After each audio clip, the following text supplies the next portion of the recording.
folks, this is GreenXI welcoming you right back to Let's Play Higurashi. This is episode 160.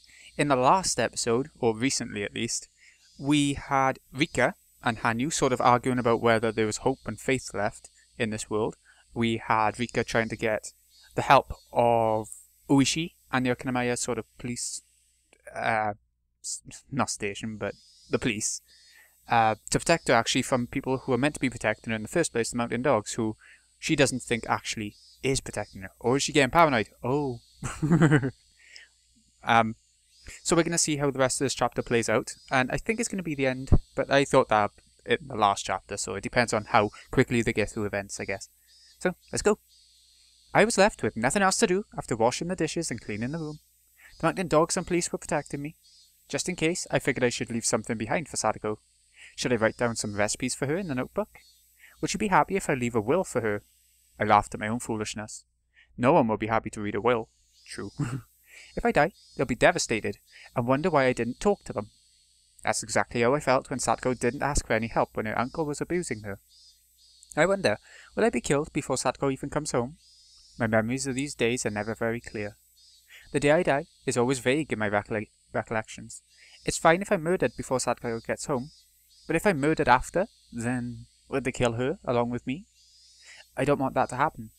It's bad enough already that I end up killed. If Sadako's murdered along with me each time, that would be too much to bear.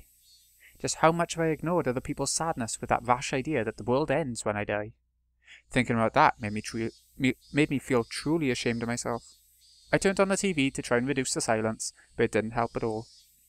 Worse, not only did the TV not help with my fears, it felt like it symbolized Hanyu and my allies, making me feel even more unpleasant. It was past lunchtime, nearly 3 p.m. School should be out soon. I'm not there today, so they probably won't do a club activity. Sadako should be home shortly.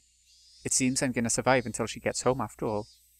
If she comes home and asks me what's troubling me, I might end up telling her the truth.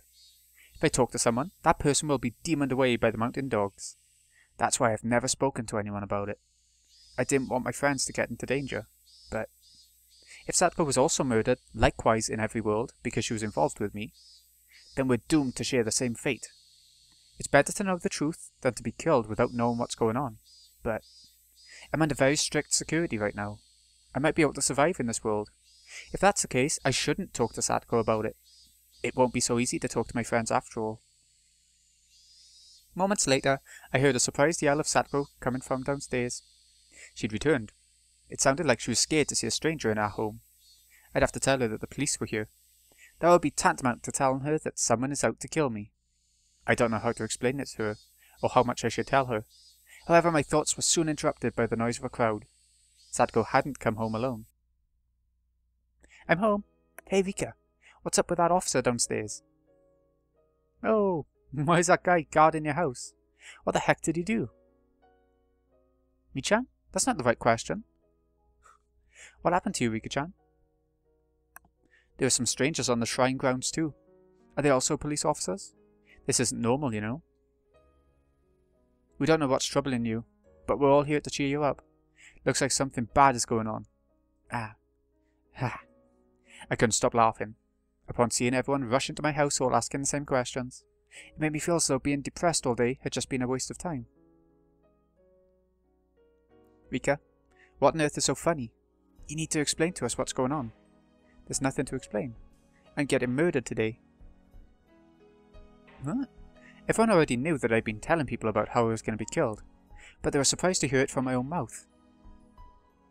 Hey Rika-chan, I heard that from you yesterday. You told me that you think someone's trying to kill you, but I thought that was one of your jokes then. Now though, you're not fooling me anymore. You have to talk to your friends. Keiichi spoke with a harsh tone, as though I'd made him upset. As my friend, he must think that it's unforgivable that I didn't talk to him about it. He wasn't the only one feeling that way though. Every single one of them was looking at me with worried expressions on their faces. Rika, everybody here saved me. I want to do something for my friends as well. I'm glad to hear that. Remember what you told me. You told me to have the courage to fight. But just look at you. You're not even fighting yourself. Sadako pointed out something that I've already realized. I had no way to argue back. You told me that you'll put us in danger by talking to us, but all of us are already involved, no matter if you talk to us or not. That's right. We're your friends. If you're in danger, all of us are in danger too. When Sadako was in danger, we all fought for her, remember? It's the same thing. If your life is in danger, then I think it's time for the Sonzaki family to step in. We're way more reliable than the police. Isn't that right, sis? That's right. You have to talk to us. What kind of trouble are you in? Who the hell is threatening to kill you?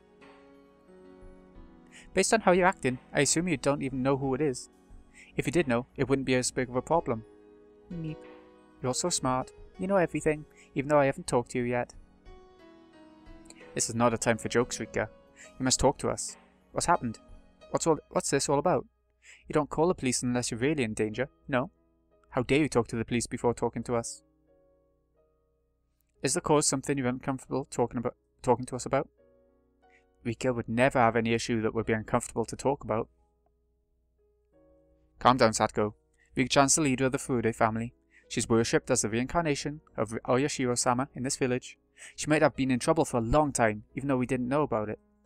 Maybe she just didn't want to talk to us about such trouble, because we're all trying to have a little fun life here in this village. That's probably what it was, right? So it has something to do with Rika-chama and the village.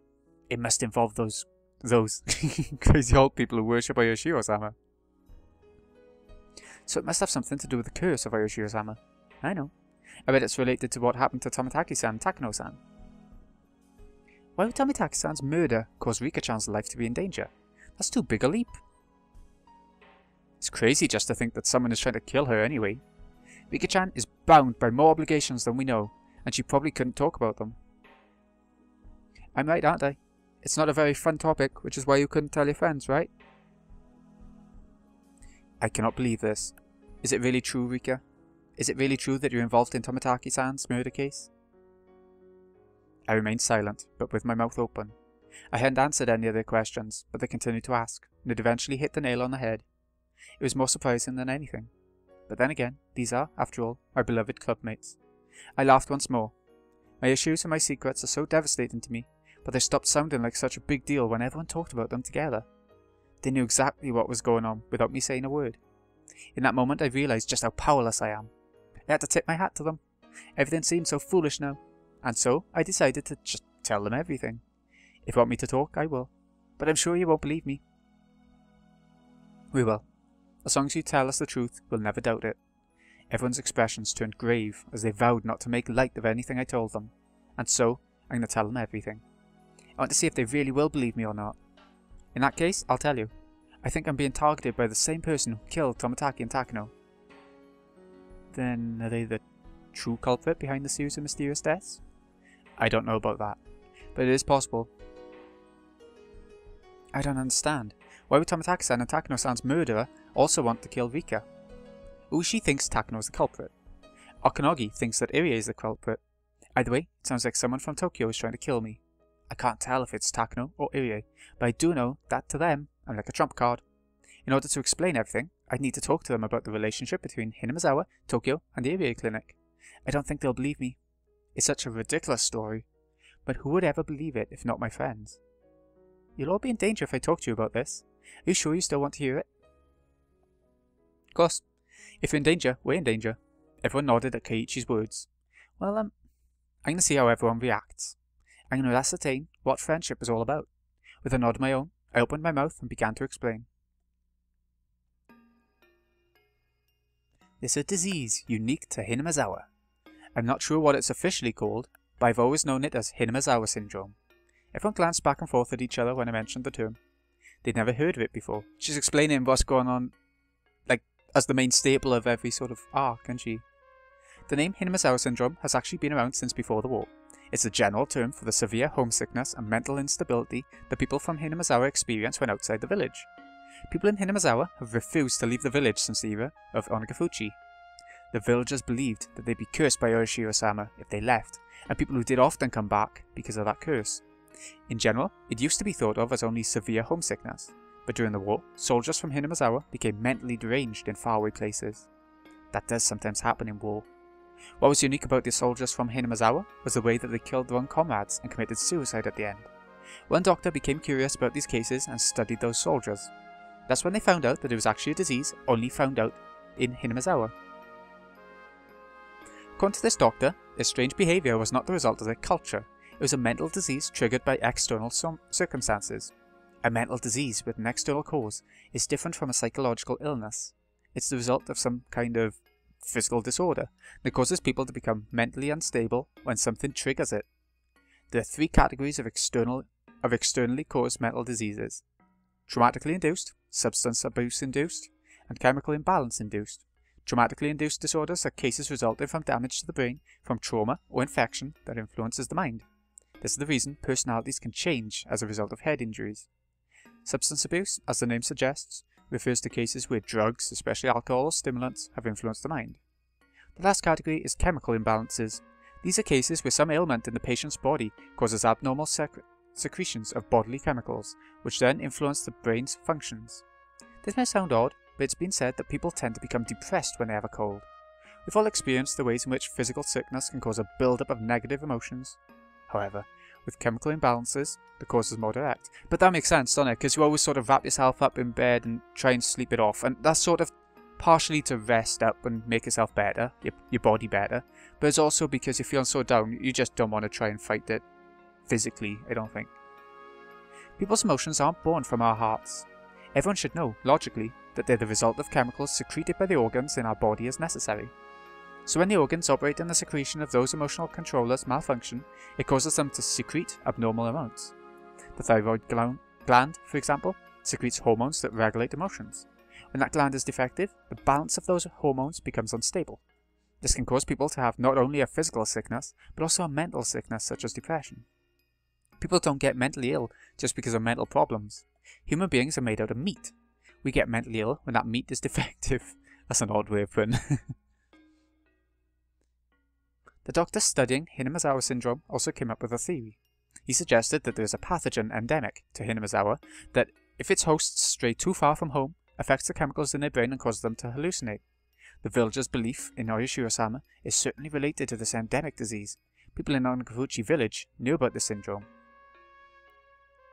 They knew that they couldn't survive outside the village. They also didn't want anyone else to enter the village because they would get infected too. They took this disease as a curse, not a sickness. The most significant symptoms of this disease are antisocial behaviour and an extreme perception complex. The eventual suicide caused by defects in the lymph nodes are also another unique characteristic. The unusual behaviour of terminal patients is what inspired the legend of the demons coming out of the swamp and attacking the villagers. Basically, sick villagers developed severe persecution complexes and wound up killing other villagers.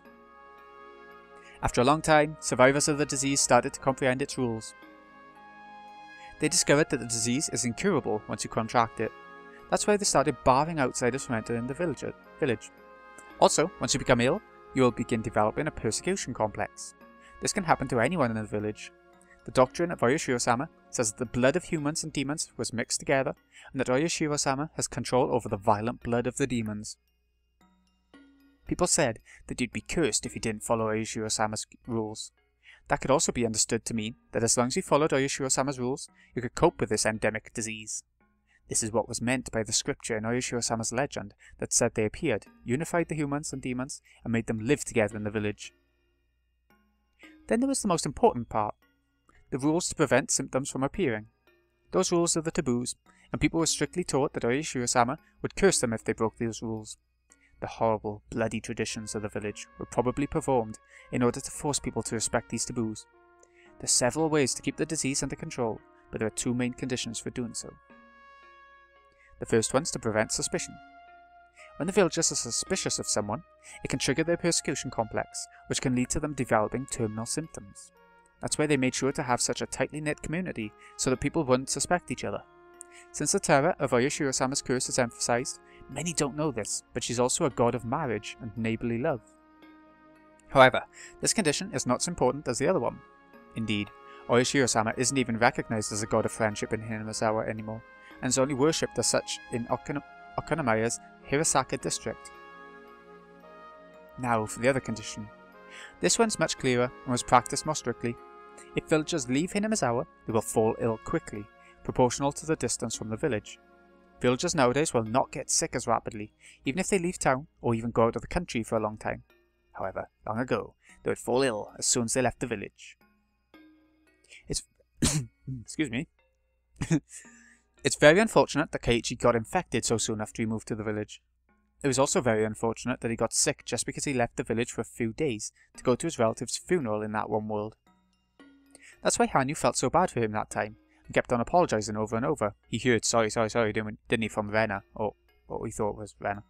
Although, no matter how much he apologised, he never heard her voice.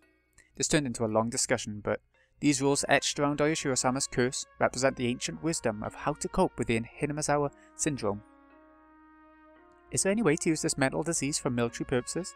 The aforementioned doctor insisted there was, but the military didn't listen to him at all at the time. They were interested in developing a weapon that could make a dramatic change to the war efforts. They didn't have any money to spare for the research of this strange disease. In this way, research of Hinamazawa syndrome was abandoned. Then the war ended. Japan started its reconstruction under American leadership. However, some powerful people in the political world didn't want to accept the American way of thinking. Some of them were fired by the GHQ, but they still stayed on as advisors to the government, since Japan has a culture of respecting the elderly. Eventually, a political organisation was formed, the object of which was to restore Japan to the way it was before the war. In the beginning, this organisation was a very small group. It was just a gathering of 2 or 3 individuals who shared the same ideals, blowing hot air at a restaurant. Those 2 or 3 hit it off with each other and grew to the size of a class reunion. That group became a rather sizable organisation, eventually becoming a political one. Well, it would be more accurate to call them a secret society. The secret society eventually came to be called by the name of the place where it was based, Tokyo. There are many mysteries about Tokyo. One thing I knew for sure is that it was composed of old men from Japan's political stage, ones with strong power to indirectly influence the government and vast assets that meant they could work from the shadows. They also connected to various corporations, and the goal was to return Japan to the way it was before the war. Of course, that was a pretty ridiculous goal. It was nothing more than an idea in their minds immediately after the war, back when they were still bowing their heads to the occupation forces of those white barbarians. Once Japan's post-war reconstruction began, Tokyo steadily became a shell of its former self. But it didn't totally become a shell, it culled the fat. Japan regained its peace, and years passed. However, some people still continued to believe that Japan had been better before the war, and they were determined to return the country to those times. So this Tokyo plotted how to restore pre-war Japan from many angles. They approached the problem economically, internationally, militarily as well. Japan has no nuclear armaments due to the 3 non-nuclear principles. In other words, this country has to brown-nose America as long as they hold nuclear weapons. The number 1 priority of Tokyo is to be independent from America. They want this country to be on equal footing, and to obtain a weapon of mass destruction that isn't nuclear in nature. Here we have it. That was the reason why they started thinking about utilising Hinamazawa syndrome. However, they couldn't study this disease openly. In order to utilise it for military purposes, they had to hide the existence of the disease itself. So they enlisted one young researcher, Kyosuke Irie. I need to make it clear that Irie isn't some far-right supporter of the secret society. He's just a young, capable doctor and an earnest researcher.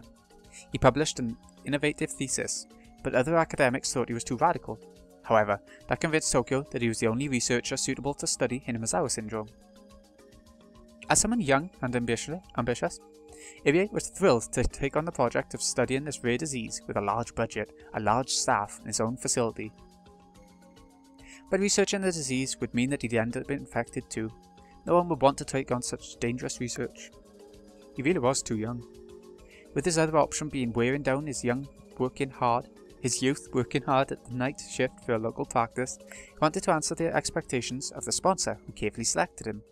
In the end, Irie was able to uncover that, as hypothesized, the Hinamazawa syndrome was a unique infectious disease. He developed both a treatment and a vaccine. Irie was extremely talented. The Irie Institute was formed to study the disease. Irie was nominally the lead of the head of the organisation, but Tokyo still sent out a supervisor, because when all was said and done, he was just a researcher. That supervisor was Mayo Takano. Takano's job at the Institute was to act as a go-between for Tokyo and Irie, manage the research progress and preserve its secrecy. The latter was the most important part of her job. She had to do her best to prevent people from finding out that Irie was researching the disease, or even that the disease exists at all. The Mountain Dogs were formed for that purpose. They were under Takano's command, and their job is to prevent the Institute's secrets from being discovered. The Mounted Dogs are one special forces unit specialising in unconventional warfare and owned by Tokyo, with its vast influence on the SDF. Tokyo had set their eyes on the likelihood that a small elite squad of covert operatives would be a trump card in the anti-nuke era, so they vigorously investigated those options. This was a worldwide trend. Since the Cold War, everyone avoided sending troops directly to their enemy's doorstep. Japan was also trying to be part of that world. As a result, by 1983, even the police had been forming secret special force units. Prefectural Police Squad 2, the ones who intervened when Rena laid siege to her school, changed their name to Zero Company and grew into an anti-terrorism squad that handled hijackings around the Kansai airport area. The National Police Agency Squad 6 was formed as a counter-terrorism squad for Narita Airport too, and they later changed their name to 7th Company as well. They theorized that in a world where nations possessed nukes they can't use, small, elite, special forces disrupting metropolitan areas would be the new way of waging war, so in 1977 they developed the SAT's predecessor, the Special Task Force SAP, to serve as the National Police Agency's trump card in securing the peace. Likewise, the Japan Coast Guard established their Special Task Force, the SST, in anticipation of unconventional warfare on the coast. There are several known special force units in Japan. When they hear a phrase like Special Forces, most people tend to think of a movie or a comic book. However, these units actually exist, and are protecting Japan in secret. During the famous incident of suspicious boats off the coast of Noto Peninsula, the news reported that the boats sank before the helicopter squad trained in gun battles, so the squad was recalled, but that was because the Coast Guard's SST acted. However, the news never mentions the SST or any other Special Forces unit. This is a lot. There's a lot to take in that I mentioned in the anime, I don't think. All of these units were established after Tokyo made a suggestion about it to the government. Researching military tactics under the name of peace and order worked perfectly for Tokyo. But since the mid-century anti-war movement made people resent those forces, these special units have been kept secret as of 1983. Furthermore, these units are not all formed under the jurisdiction of the police. There are still many other military units that are kept secret from the average citizen. The Mountain Dogs are actually one of those special units. They specialise in kidnapping, espionage, preserving secrecy. You might as well call them an assassination unit. They were around during the dam conflict as well. Tokyo worked to put an end to the dam project because of the impact it would have on Irie's research. The Mountain Dogs were the ones who kidnapped the Minister of Construction's grandson. Most people believe that the Sonzaki family was at the centre of the movement, but in reality, the Mountain Dogs were responsible for many of the things the Sonzakis were accused of. In that sense, the existence of the Sonzaki family was an advantage to the dogs. Their main job after the dam conflict ended has been to continue keeping the disease hidden from the public. With the spread of information networks in the modern age, the media jumped onto any unusual incident and quickly aired it to the whole nation. Tokyo doesn't want the disease to be known nationwide, since they're trying to utilise it for their own purposes. The main task of the Mountain Dogs is to kidnap people suffering from Hinamazawa syndrome. They pose as gardeners, but in actuality they patrol the village to make sure nothing strange happens. They're the ones who demon away people who go missing. They're probably also involved in some of the mysterious deaths too. Oh, hello. The last important person is Jiro Tomataki. I don't know his real name. He was an auditor who was sent from Tokyo 4 times a year. He came to check on the progress of the research and outlined requests from Tokyo. He discussed the research budget with Irie too. He also got the observation report on Irie from Takano. That was his purpose. Irie started out by studying the autopsy results of dead villagers, and he discovered many answers from that. In 1979, the Mountain Dogs kidnapped the culprit behind the murder of the construction chief, who was a terminal patient of Hinamazawa syndrome. The nature of the disease was dramatically clarified. The research made rapid progress after that, and they discovered a vaccine, medication, and other methods of treatment for the disease. At the same time, they continued to investigate how to utilise it for military purposes. One of the interesting findings of the research was that the pathogen can only be found when the patient is still alive. On top of that, they couldn't detect the presence of the pathogen at all, unless they used a certain inhumane method. In other words, it's virtually impossible to detect the pathogen by normal means. It left almost no trace, and the unusual symptoms it produced seemed like voluntary behaviour, so they concluded that the disease can be used to their advantage. However, Tokyo has been going through some changes. It's been almost 50 years since the war ended. The leaders in shadows behind Japan's government, who ruled from the center of Tokyo, began growing infirm and opening up seats, steadily passing the leadership to the new generation. The whole organization has started to shift. Of course, the purpose of Tokyo has stayed the same. It's still a secret society of ultra-nationalists who want Japan to be at the top of the world. However, their ambition to start a war with America and take over the world has diminished. Tokyo has directed its priorities towards the economy, international affairs, and education. That doesn't mean that those ambitions are gone entirely, however. Several seniors still alive retain those ambitions. Tokyo continues to finance military research, but for the present-day Tokyo, Irie's research is actually something of an embarrassment. The new Tokyo is no longer interested in this project. They announced that they're going to cut their budget as soon as their seniors pass away. However, Irie objected to that plan. He hold on, sorry. There we go. Sorry, that popped up on the screen.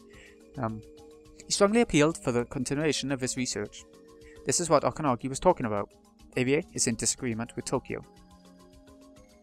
Irie's research has been making great progress.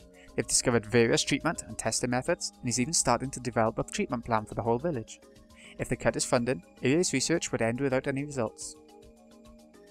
Tokyo had a discussion with Irie through Tomitaki. They decided to shut down his research partially, but not fully. However, they told him to immediately stop researching military applications of the disease and destroy all the research data related to that. He had little interest in weaponizing the disease anyway, so Irie accepted those terms right away. Tokyo probably believed that it was better to let him find a cure for the disease than to terminate the project entirely. And yeah, it's good to have a cure for such a bad, thing. At this point, Irie considers himself one of the villagers. Perhaps exterminating the disease infecting the villagers without their knowledge is his way of atoning for using the village to advance his research and reputation. Both Tokyo and Irie agreed to fully terminate his research as soon as he discovered a way to completely eradicate Hinamizawa syndrome. Irie made a plan for the next 3 years, and he promised them that he would find a resolution by 1986 at the latest. The meeting they had this June was to discuss the plan and budget for the next 3 years. Which brings us back to the beginning. Full circle. One theory goes that Irie is in opposition with Tokyo, and as his trump card, he's planning to kill Rika Furude. The other theory is that Takano killed Tomitaki, and as her trump card, she's going to kill Rika Furude. I suppose I need to explain why Rika Furude can be a trump card. The answer to that lies in the ancient traditions of Hinamizawa. Supposedly, members of Furude family have the blood of Oyashiro-sama in their veins. I explained earlier that Oyashiro-sama was made up as a method for having people cope with the disease. However, that's actually not true. For the demons, the pathogens to survive, a certain being must be present. That being is the successor of the Furude family. The truth behind the advent of Oyashiro-sama and the coexistence of humans and demons is that Oyashiro-sama is actually the queen of the village. According to Irie's research, Rika is adored by the whole village, not only because she's a charming little girl, but because she's the queen carrier. Infected patients are unconsciously driven to protect their queen. Irie says that this is done with pheromones. Rika Furude's mother was also adored by everyone since she was little. However, as soon as she gave birth, people's attention quickly shifted to Rika. Irie calls it the succession of the throne. The queen's a precious existence to people in this village. There are theories that carriers of the disease are actually unable to survive when away from the queen, not from the village itself. Irie's research indicates that the queen can only survive in Hinamizawa, and infected patients can only stay alive when they're around her. But this is just a theory. Surprisingly, however, the doctor who first discovered the syndrome was also aware of the existence of the queen. That doctor was also knowledgeable about Hinamizawa's culture, and he was interested in how much value the village placed on the Furude family. He theorized that the queen line in the Furude bloodline might have the power to manipulate the whole village. The truth is still unknown, but perhaps the Furude family really has held such power since ancient times, miraculous power that would make them perfect for serving in the priesthood. Although the only thing Rika can do is be doted upon by the villagers. If all this is true, then the question is, what would happen if the queen disappeared from the village? During the war, a doctor prophesied that if the queen were to die, then all the infected would show terminal symptoms, and the whole village would be wiped out. He advocated for strict preservation of the queen's host. Rika is important to Tokyo, not only because Irie found many answers after running tests on her body. If Rika Furude dies, the 2,000 people in Hinamizawa will turn to demons. It would happen too fast for people to even realize that they're getting sick. They will each be overcome with a violent persecution complex and start killing each other out of fear. This is why the mountain dogs are protecting the queen, Rika. Her death spells the end of the whole village. That's why Rika is the trump card for those who know that she's the center of the whole epidemic. This is the story of Higurashi. That was an information dump. Are we still going? Our tale begins in June 1983. Okay.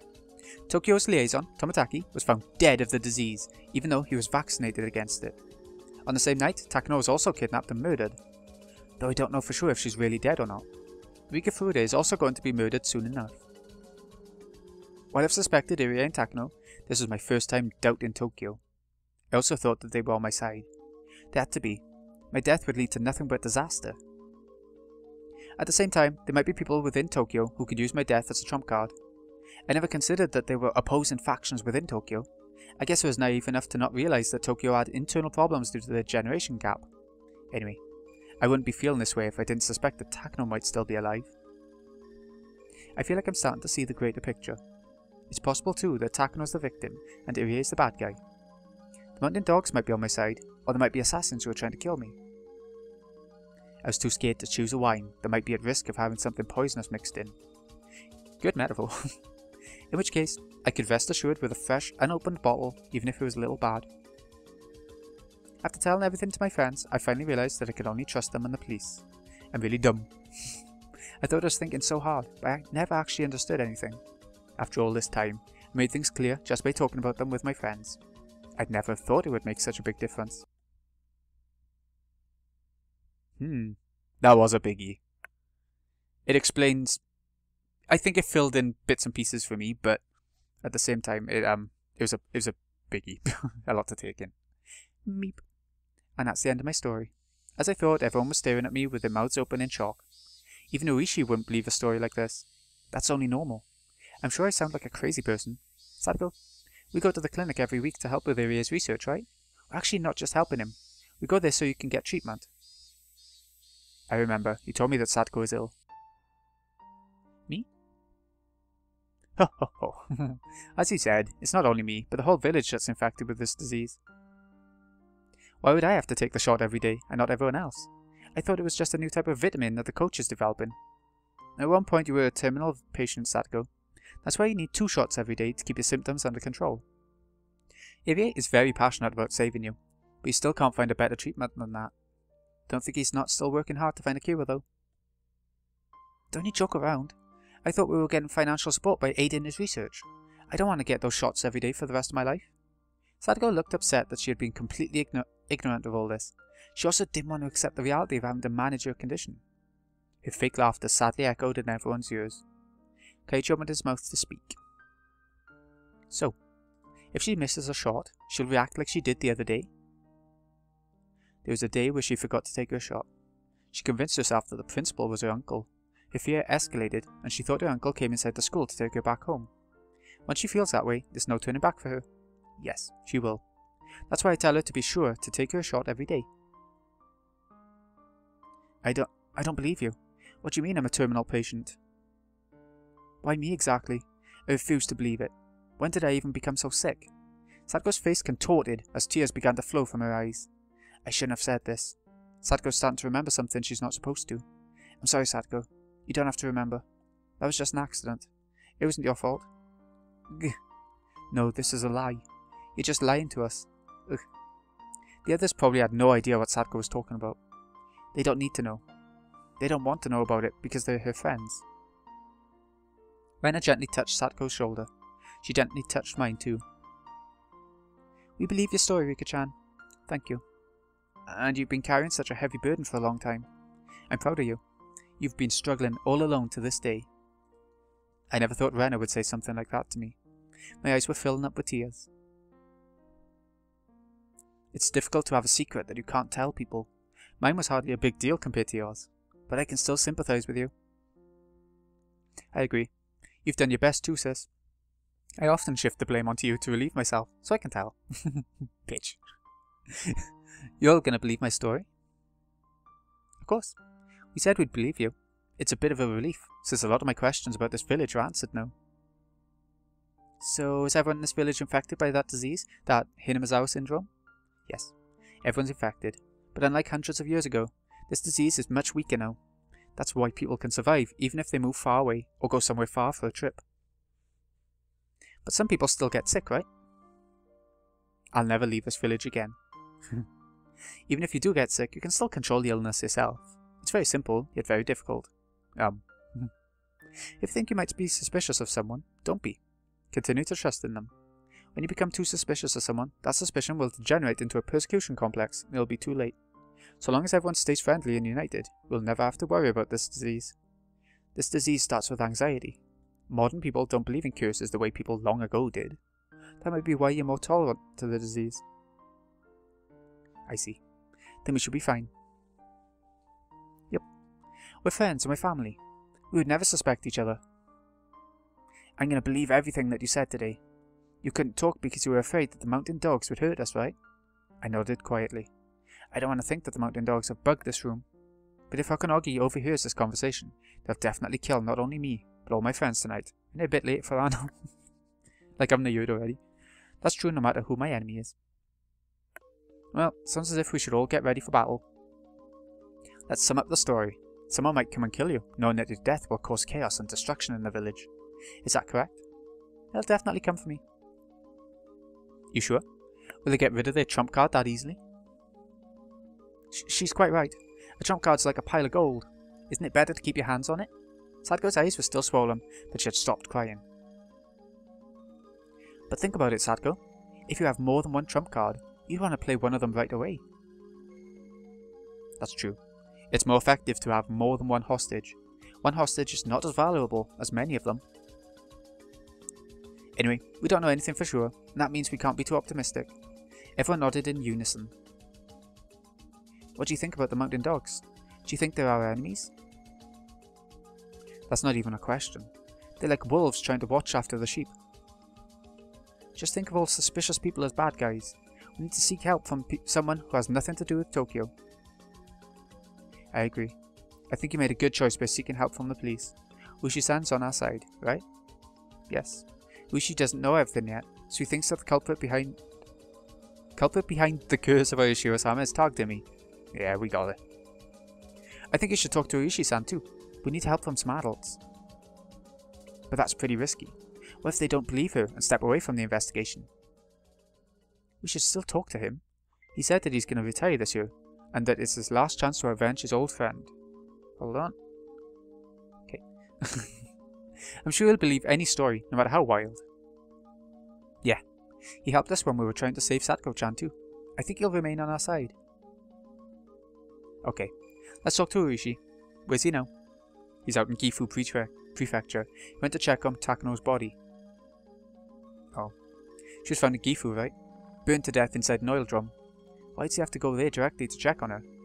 There's a possibility there might not be Takano's body, but the Gifu Police Department isn't being very cooperative. You said that the mountain dogs specialize in preserving secrets and manipulating information, right? That corpse is pretty suspicious. I don't think she's the kind of person who would die just from being burnt a little. It's still possible that Irie is the bad guy and he killed Takano. That's what Higurashi tried to make me believe. I kinda doubt that the coach is the mastermind. He's just not that kind of person. I do agree. He's very nice as long as you don't let him talk about maids. As a manager of the Hinamisawa fighters, I also think the coach is innocent. He's more like someone who could be easily used. Maybe he's too good of a guy. Oh, seems like everyone suspects Takano-san. Yep. Bang on the money.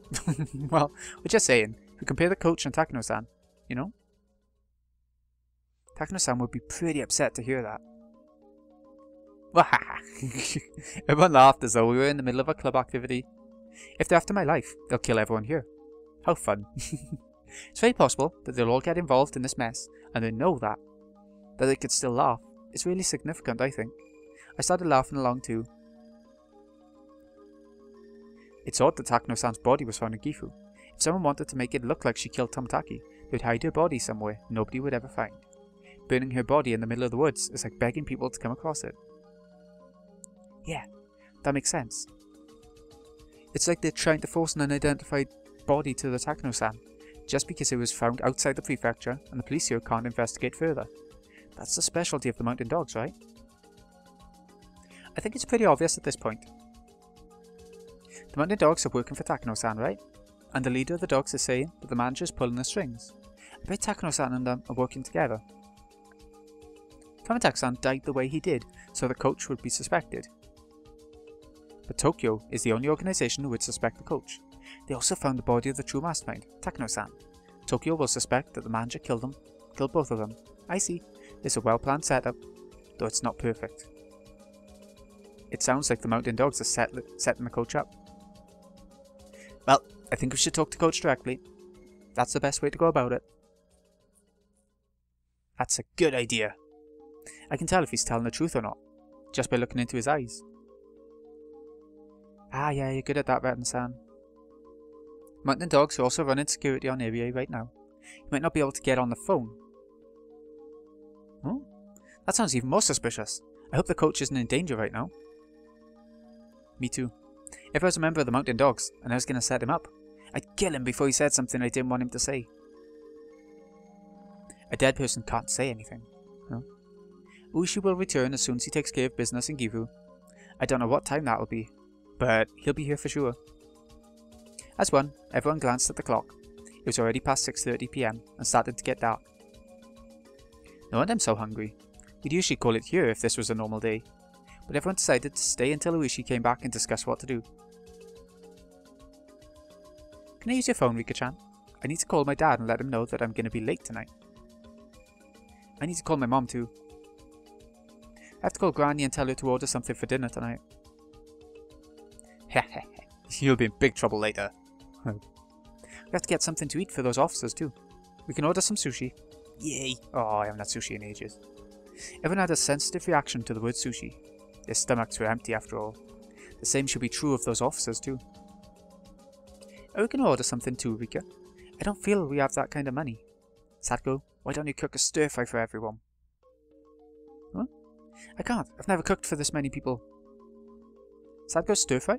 I'd love to try it as long as there are no fingers inside. Oh god. Sadko-chan, I want to eat your food too. I want to. At that point, the phone rang. Hello, this is Furude speaking. Oh, glad to hear you're still alive. It's Uishi. I finished up everything in Gifu and I'm heading toward Okinamaya right now. I'm calling from the gas station. What about Takano's body? We did it. We were right. Gifu made one incredible, easy mistake on their paperwork. What a stubborn bunch. I really had to let them have it, let me tell you. Takano and her vehicle are still missing. She may have some information regarding Tomitake's murder, so I've just issued a search warrant for her. I'm getting close to revealing the secret of the curse of Oyashiro-sama. I'm going to solve this case. Ushi sounded so motivated. He'd finally found the hint he'd so desperately wanted. Could he actually solve the case though? I'm looking forward to hearing your story. I'm heading to your house with Kuma-chan, so please tell us whatever you know. You can talk to me about anything you can think of. Yes, I'm ready to tell you about everything. Oh my, look forward to hearing it. I should be there in about an hour. It sounds crowded over there. Your friends there with you? Yes, everyone came here to offer their help. I see. You've got some wonderful friends. It's probably better for you to stay with them. Good way to keep the criminals at bay. Right, we're heading out. I'll see you soon. Okay, that's that sorted. Is that Uishi-san? Yes. He's heading this way with that other detective. Oh, this is the first time this room will have so many people inside it. How many people will it be? There's 6 of us here, so 8 people. I do hope our floor won't break. Oh, I'm the 9th person. And you? Were you listening to us? This is turning out to be very interesting. Do you think it'll be different this time? Yes, I'm sure. This time is different. Don't say that you're sure. It would devastate you if nothing ended up changing. So, Hanyu, you still think that I'm dying today? I don't want you to die. I know what you're thinking. You don't want to believe because you don't want to be heard. That way you'll never be let down. I'm not going to listen to your opinions anymore. You just stay there. Watch like the Watch like the bystander that you are. Yes, I'm just a bystander. But I'm still rooting for you. Rooting for me? Thanks. But are you sure you want to root for me? Are you sure you won't be hurt if I lose? Oh. Don't be mean, Rika. We had a rather harmonious mood going. However, a feeling of unease was beginning to settle over us. 2 seconds, I gotta check some. Okay, I'm back. I'm getting hungry. Want to grab something on the way? Ah, that's right. It's almost 8 PM. I had a late lunch today, so I didn't realise. We can go get something after we finish hearing your story. You sent 4 officers there. They're probably pretty worn out by now. Hopefully Furude-san ordered them something to eat. Uishi and Kumagai. I passed through Akinamaya, and we're getting closer and closer to Hinamazawa. They hurried on their way, driving through the dark streets. I wonder what Rika Furude wants to talk to you about. Probably something outrageous. That village, you know, used to be called Onikafuchi Village. They took the name Onikafuchi, the demon's abyss, from the local swamp. And like an abyss, it's hard to know its depths, huh? What do you plan to do about its protection? Depending on what she tells us, we might have to move her to a safer location. The whole of Hinamazawa is like a lion's den. You never know what can happen in that village. For now, we just need to hear what she has to say. The head of the Furude family is in danger, and the successor of the Sonzaki family is trying to protect her. Who would even be capable of killing Rika Furude under those circumstances? The only people I can think of are the Kimiyoshi family. Never heard of them getting up to anything fishy. They're the family we know least about, I think. I guess there must be a fanatical religious sect lurking in the village. I wonder what secret lies at the bottom of that swamp. The road they were on was cut into the rice fields, leading them to pass by the scene of Jiro Tomitaki's murder. Takano left Tomitaki there. I'm sure of that, but I wonder what he actually died of. Forensics didn't find any drugs in his system, did they? They didn't find anything, but that doesn't prove it either way. There are hundreds of strange chemicals in this world. There's no proof that a drug wasn't used. It must just be one that we're not aware of. I'm sure of that. There must be some kind of drug out there that can make someone claw out their throat and die. You never know. I'm going to grill a culprit about it once I make the arrest. Of course, it would be easier if that's what Rika Furude is going to tell me. Kuma-chan, you must have learned exactly how false charges are made, seeing what happened in Gifu today. That was horrible. If that guy was at our station, I'd never forgive him. He flat out refused to admit he made a mistake. The Gifu Police Department as a whole is still convinced that the body belongs to Mayo Takano, but will operate under the assumption that she lives. The top of the department will make the final decision. It's obvious that they made a simple mistake. They're just desperately covering it up because they'll be in trouble if they admit it. They really need to rethink their attitude. The car suddenly shook. The concrete road had ended, leaving only gravel. At that point, where the gravel road begins, you're officially in Hinamazawa. They continued to drive through the woods for a while. Kuma-chan, stop the car. What? Ushi had told them to stop immediately. Kumagai quickly slammed on the brakes. I'm murdering that name, I think. The seatbelts tightened up, keeping them in their seats. What's wrong? That car over there. I wonder what it's doing. Ushi tapped on the rearview mirror. There was a van parked just off the road. Rather beat up, it looked like it was used for a private company. There was no reason for someone to park their car here, especially at this time of night. Kumagai also thought it looked suspicious. The car seemed empty, but there was a light flashing in the woods nearby. Probably a flashlight. Strange that a van is out here at this hour. I'm surprised you even saw it. It's like I keep telling you, a detective always has to pay attention to his surroundings. A gentleman always does. I wonder what he's doing there. Is he dumping something illegally? Is he dumping someone's body? Maybe it's a pair of lovebirds on a secret date. Well, that can't be it, judging by the van. Hello, Akinamaya Security? Do you read me? Good evening. Good night. This is Akinamaya Security, reading you loud and clear. I need a license number scanned. XXXX. That's XXXX. It might take a while. We'll wait. Ushi-san, according to this map, there's a facility of the Nippon Telegraph and Telephone Corporation here. What in the world's a facility of the NTT? It was listed as a facility, but it wasn't staffed. It was just a place where machines were installed. Kumagai wasn't sure how telephone lines actually work, but either way it seemed like some kind of connecting device was located there. But that's just an ordinary van. It doesn't look like it belongs to the NTT. If it is them, shouldn't their name be on the van? Maybe some other company is contracted to do it. Anyway, we should just go and ask. Ushi wasn't sure if that was the case. After all, why would any phone company go to do maintenance so late at night? Let's go and check what's going on. Furude-san's waiting for us, so we need to be fast. Yes, sir. His well-honed detective instinct was trying to tell him something. This feeling wasn't one that Uishi could easily explain. He has a strong sense that something was suspicious, without any real reasoning behind it. Uishi trusted that he could judge others' character with that sense. Nightingale 2 to Nightingale 1. A vehicle has stopped nearby. 2 people get out. They're probably police officers. They're approaching and will make contact in less than a minute. It was pitch black, yet they could see the 2 newcomers clearly.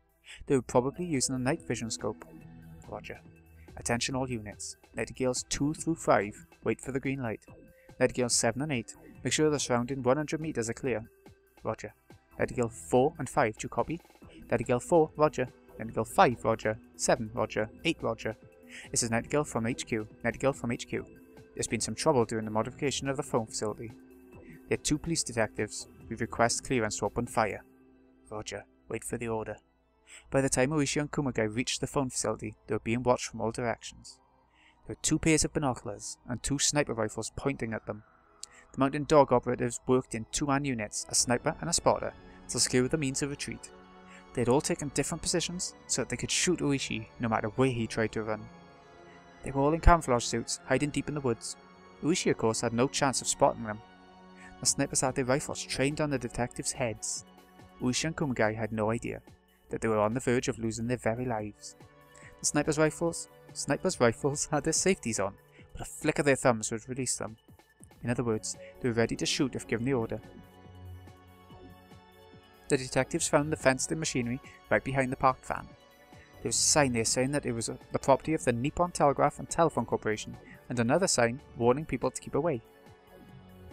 Hello, good evening.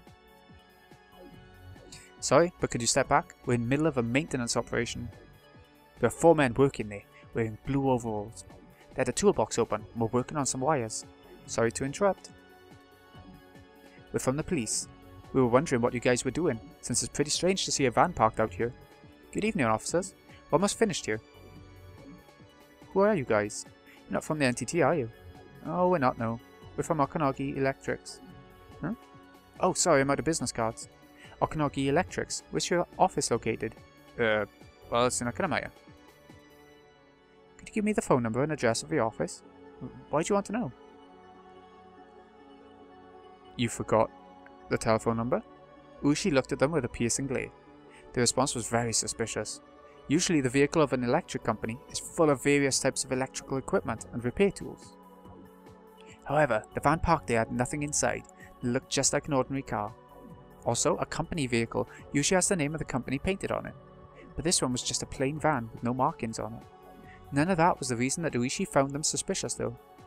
It was their attitude that bothered him. They didn't sound nor look like typical contractors. They were obviously not electricians. It was far too late in the day. There were far too many of them. They were also clearly suspicious of Higurashi. However, that was all he could tell just by looking around. He found them suspicious, but he had no idea what they were up to. One of the men told Higurashi the phone number. Kumagai wrote down the number so he could ask the station to call and confirm it was real. We're not doing anything suspicious. Ah, you guys are very suspicious. Who are you? If you're really a contractor, you should have proof of that, but you don't have anything. Besides, everything about you seems off. Officer, please don't cause us any trouble. Just leave us alone, we need to finish up our job here. Judging from their progress, it didn't look like they'd been cleaning up anytime soon. In fact, it almost seemed like they were just getting started. It's pretty obvious that you're lying, son. You should have studied the role a little better if you wanted to pretend to be an electrician. Higurashi raised his voice threateningly. The members of the Mountain Dogs gradually started to look more and more annoyed. Higurashi looked over their expressions and gave them a big wide grin. However, Higurashi had no idea. He thought he could handle these suspicious people with no issues. Of course, in reality, they were horrific demons that he had no chance against. Meanwhile, Kumagai was heading back to the car. He was intending to contact the police department. He was going to call the station using the radio. Then in turn the police department would contact the NTT. That way it would become clear who they were really dealing with. HQ to Nightingale 1. You have permission to fire. Nightingale 7. Clear. Nightingale 8. Clear. The sniper was still aiming at Kumagai's head as he headed back toward their car. The safety, that last line protecting Kumagai's life, was disengaged. The sniper put his finger on the trigger. He was wearing a glove with the fingertips cut out. The finger poking through the hole was very rough and merciless. For as soon as he slightly moved that finger, he would take someone's life. Nightingale 1 to sniper team, all green. Kumagai heard a quiet noise. It was similar to the sound of the jump rope that he used to use as a whip when he was little. And that was the last thought Kumagai had in this world. Kumagai collapsed onto the gravel. That was it. He didn't even twitch. Ugh. Ooh. Ooh, she was laying on his back. On the concrete. Have to get shot in the chest. Concentrate. His lungs were filled with blood, which began to pour out of his mouth. She only realized...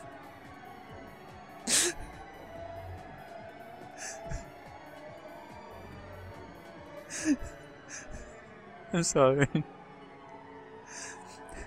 Oh. She only realized that he'd been shot when the world began to blur before his eyes. As his world keeled over, he saw a man in a work uniform, leveling a gun at him, but it didn't matter anymore, as he started drowning on his own blood. I'm so sorry, I laughed.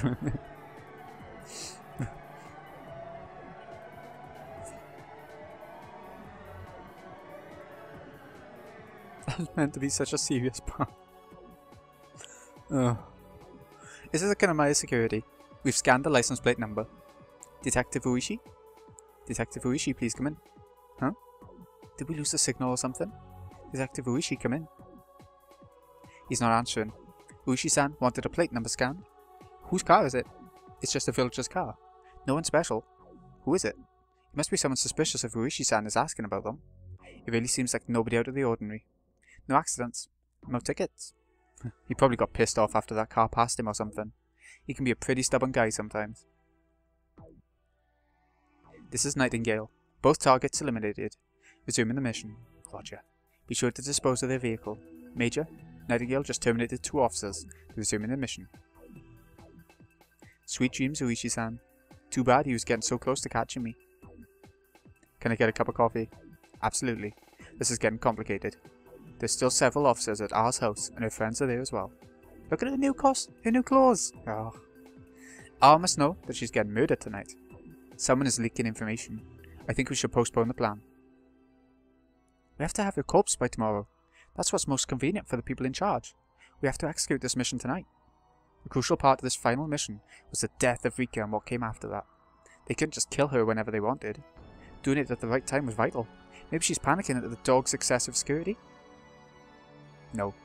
It's not that information is being leaked. She's predicting it. She knew that Tomotaku was going to die, and she even knew how my body was going to be found. She's the queen. She's the genuine heir to the blood of Oyashiro-sama, her priestess, and the queen positioned at the top of Hinamizawa's supernatural phenomena. It's impossible to hide things from God. Assassinating Rika Furude won't be so easy. Alright, Rika-chan. Let's see which of us deserves to inherit the legend of Oyashiro-sama. Your death will be the final curse of Oyashiro-sama, and it will mark the finale of this legendary village. When that happens, my plan will become the real curse.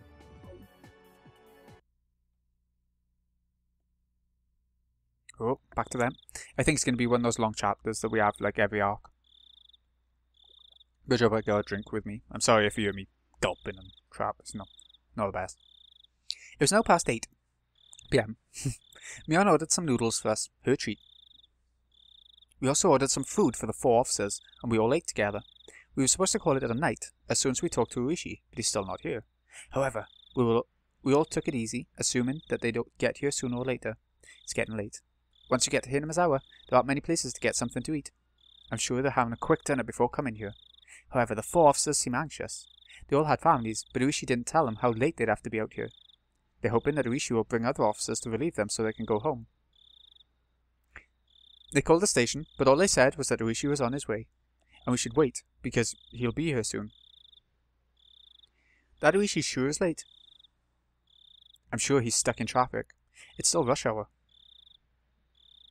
Those officers have been here since this afternoon, right? They must be tired by now. I know. It sucks that they don't even know when they can go home. Should we patrol outside so they can get some rest? We can have Sadako set up some traps to prevent strangers from coming in here. Oh ho ho, good thinking, Shion-san. However, just think, this is our house. We already have several traps set up around this place. Really? We should be careful when we're around here. With our stomachs full, the mood in the house had returned to a light-hearted one. True, we shouldn't be so relaxed, but knowing that Uishi would be here shortly made us feel relieved. But he's so late. He said he'd be here in an hour. Mio mentioned he might have gotten stuck in traffic, but I'm sure Uishi was considering that. That's why he told me it had taken him about an hour, and it had now been 1 hour since the time Uishi was supposed to get here. I want to believe that he's getting something to eat on the way, but I'm starting to get concerned.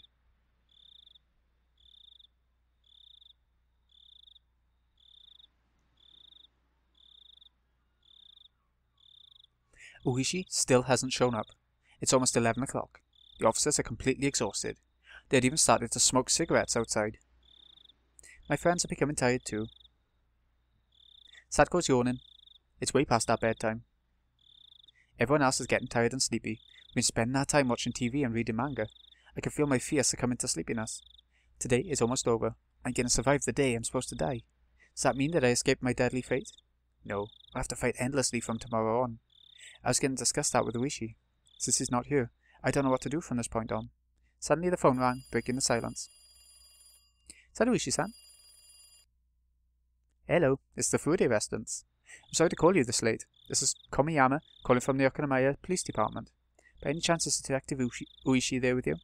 No. We've been waiting for him for a long time. I see. We'll send out more officers, so we'll tell you. So will you tell her, the ones there, to leave once the relief comes? Okay, I'll do that. So, where's Uishi? We got a call from him this evening saying he was heading there directly, so we thought he'd be with you already. The officers were supposed to return after Uishi arrived, but they haven't come back, so we were wondering what was going on. That's what I'd like to know, but arguing with the man on the phone wouldn't accomplish anything. I hung up and gave the message to the officers downstairs. It looked like everyone already heard our exchange on the phone. I wonder what's going on. He's way too late. Maybe he ran into some important case that he had to take care of. He would have called us if so. He told us that he was on his way. I think he'd call us if something was going on. Was he attacked by Tokyo? No way. But if they're really as scary as Rika-chama told us, that might be possible. He probably had something to take care of. I bet he forgot to call us. Remember, he's a tough guy. No one can take him down that easily. I do hope he gets here soon. Aw. Sadako yawned. Everyone laughs, but some of them are trying not to yawn themselves.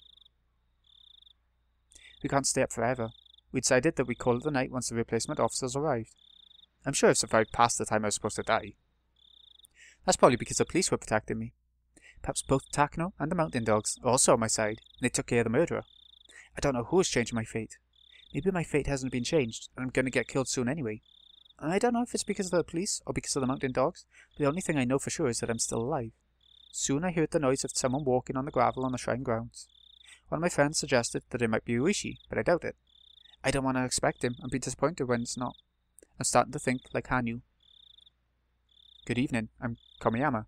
I'm from the Okinawa Police Department. It was no Uishi. Two of his fellow detectives had arrived instead. They were going to stay downstairs and have the 4 officers return home. They also told my friends to leave. We'll stay here to protect her, so please go home. Your families must be worried about you. Thank you so much, everyone. The detectives are here, so I'm okay now. You sure? We'll stay here tonight if you like. I'm fine. Besides, I don't have any extra pajamas and blankets for you guys. See you tomorrow then. We'll try and stay with you as much as we can from now on. How about we do club activities here after school? That would be wonderful. Meep. My floor might break with all these people here. It might really break. Well, Rika-chama, we're going home now, but be careful. Do not go out alone in the dark under any circumstances. I'll be careful. Alright. See you tomorrow. Yes. See you tomorrow. See you tomorrow. Am I really going to see them tomorrow? I have no clue. I've tried so many things over the past 100 years. I've done many things and I have memories of most of them. That's why I feel so scared on the day I die. It's the only day that I have no memory of. I don't even know if I'm approaching or escaping my death right now. All I know is that this fear is going to continue until I find some kind of solution.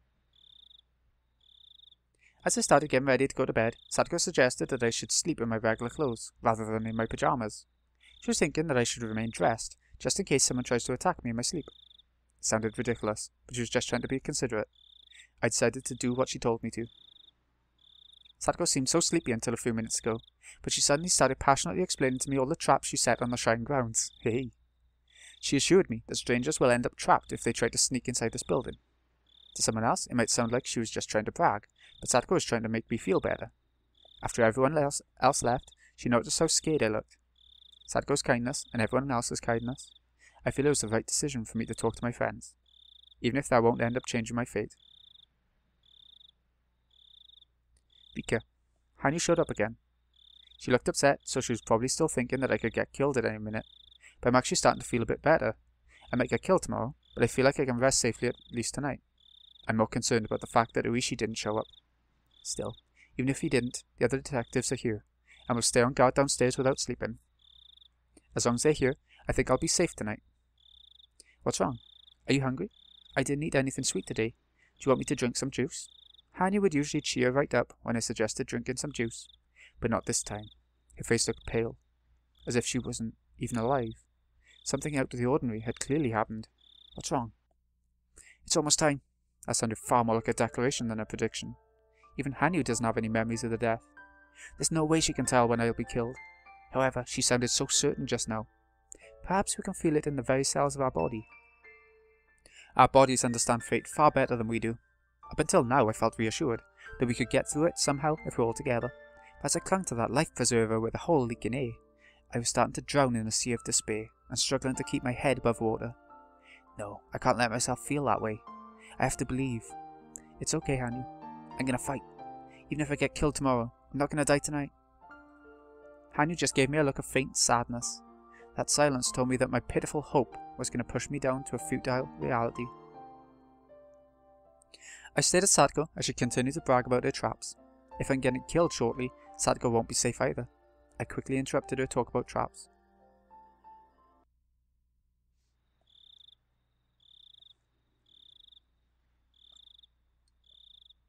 The time was 1 in the morning.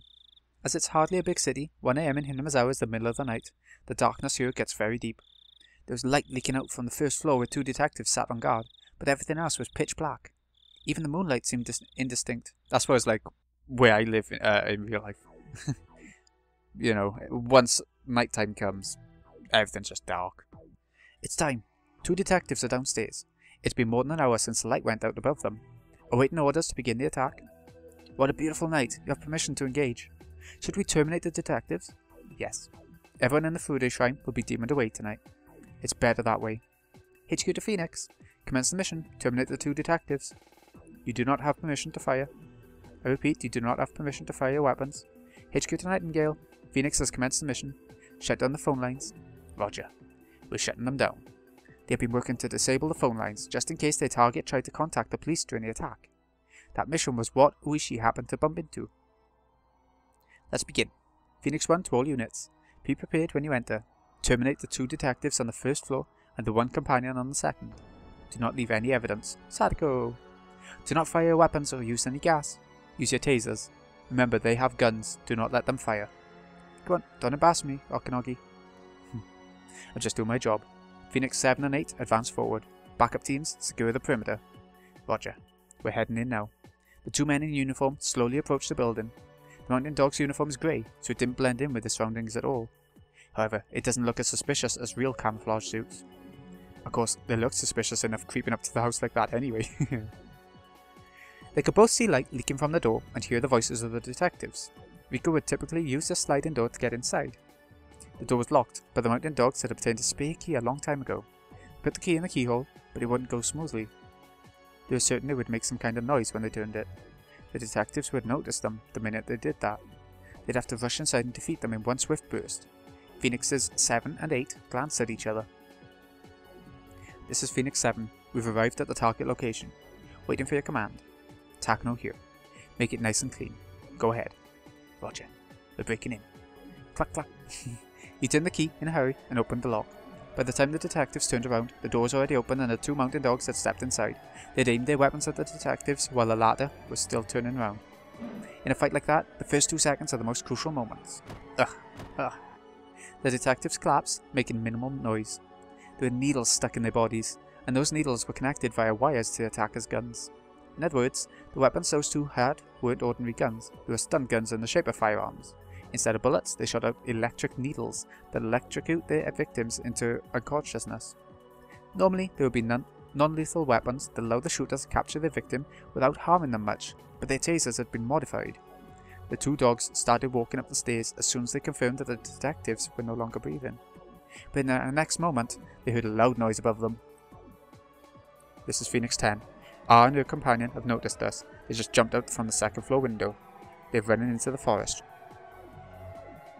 Attention Phoenix 4 and 5, they're heading your way. Capture them. Roger, let's go. Oh, they're escaping. Phoenix 4 spotted the two girls and started after them, but he suddenly stepped on something hard. Satoko's traps. Pow pow pow.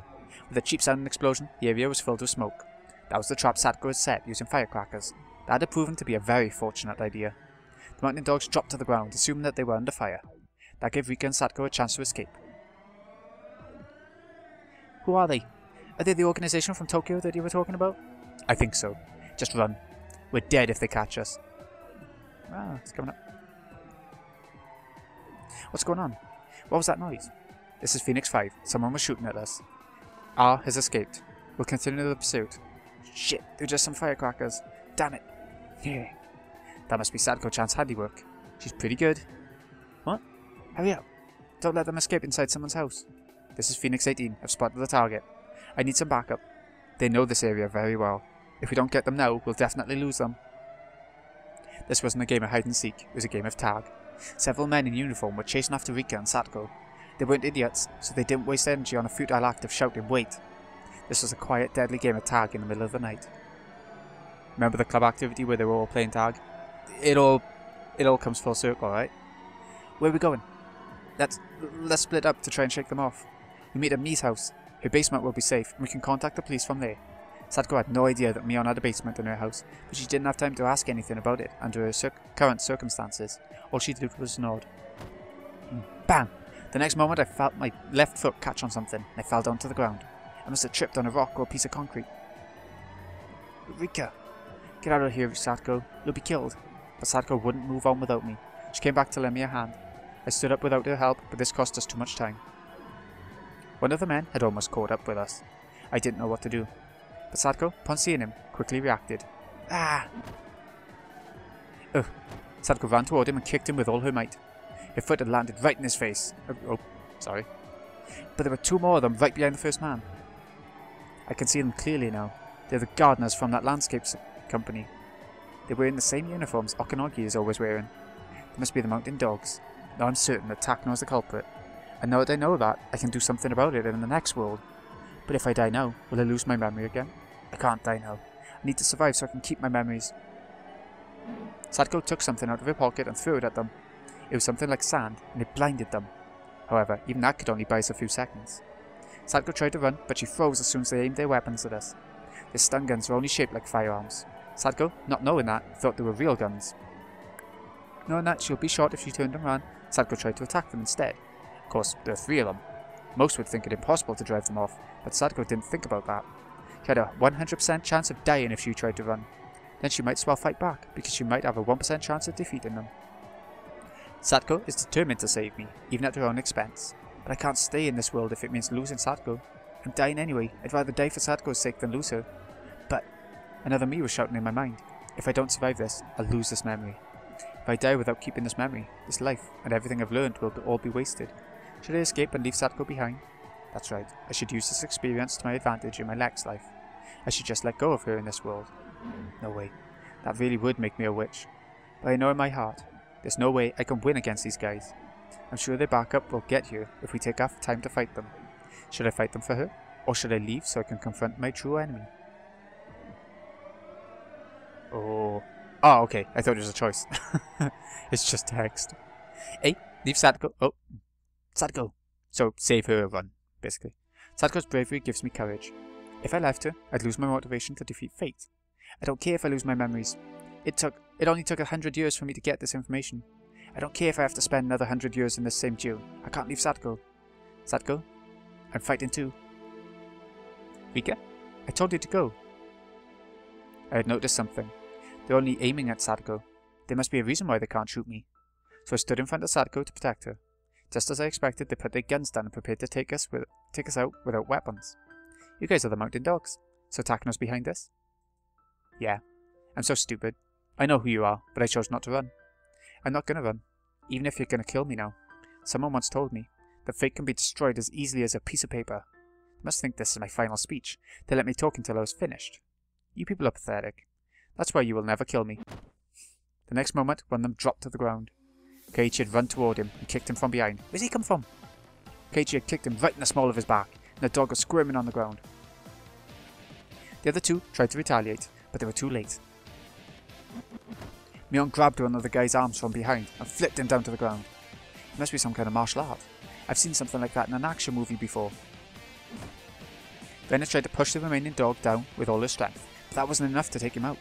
He tried to aim his gun at Rena, but she had already done what she was supposed to do. All she needed to do was get his attention. Shion had snuck up behind him, and she fired her stun gun into his neck. The stun gun made a snapping noise, and the dog fell down to the ground with the rest of his friends. Wow! Kasai told me this was legally modified. It works pretty well. Shion, hit this guy too. You guys okay? That was close. You ran so fast it took us a lot of time to catch up. I'm really glad we stuck around. We were waiting out here in case anything happened. You mean you stayed out here without going back home? Yep. I saw someone who looked suspicious staring at the shrine when we were leaving. I'm really surprised you saw him in this darkness. Neither lies nor camouflage work on you, huh? So figuring he would leave if they spoke to him, they secretly staked out that suspicious man. They'd started following us as soon as they heard the sound of the firecrackers. I never expected I'd be safe like this. We can't stay here any longer. What should we do now? We were trying to get to Mion-san's house. They have a basement there, apparently. The underground storehouse. That's a perfect spot. We've also got some weapons inside there. Shh. Don't say that out loud. Anyway, I think that's a good idea. There's several secret passages in there, so we can get the drop on them. 2 seconds. Come on, let's go! They're still after us. A white van was approaching us at high speed. It obviously belonged to the mountain dogs. The van stopped not far from us, and more people in uniform jumped out. There were at least 6 of them. If we all run, the slowest runner might get caught, so we should take them down while we can. I don't know if they have a license, but Mion and Shion know how to drive a car. We can take their van and get away from here. There's 6 of them. That's perfect. Let's beat them unconscious and steal their van. Oh, that's a good idea. Let's go get them. The mountain dogs were ready to chase us. They had no idea that we would try and attack them instead. Rena is always the first one to make a move in this kind of situation. She gets so determined once a decision is made. She immediately singled out one dog and punched him in the nose, like flicking a dog in the nose. Another one tried to grab her from behind, but Keiichi kicked him in the side as hard as he could. Hey Rena, watch your back. I leave that to you, Keiichi-kun. Please look after me. I'm kinda curious about what you were like back in Ibaraki. You don't hesitate to punch people. And you don't hesitate to zap people with an illegal stun gun. Given that Shion had that stun gun, the mountain dogs were reluctant to go after her. They were scared of the very dangerous weapon she had in her hand, but thanks to that, Shion had stopped one of them for certain. It was fortunate for us that they didn't have any guns of their own. They had no way of countering Shion's stun gun. Sadako attacked him from behind. She encircled his neck with a jump rope and pulled. Oh god. Shion followed up, quickly hitting him with her stun gun. What was I doing during all that? The only thing I can do is run around and try to get their attention. They're pursuing me after all. They want to catch me more than anything else. But that leaves them open to attacks from my friends. Keiichi had already hit the one trying to grab me. I think we have a chance here. We may not be able to take all of them down, but we can try and find a chance to escape to their vehicle. With what Rika-chan said, I thought these guys would be really strong, but they're not that bad. That's just how strong we club members are. Not being afraid is probably the secret to strength. Sisters club activities are practically training to rid you of your hesitation. If we all fight together, we can win this 6-on-6 battle. If any one of us wasn't here, they'd beat us easily. We'd end up dead. If my friends hadn't stayed behind, I would have been killed by now. We can do it, we can make it. The dogs Shion took down with her stun gun were starting to wake up.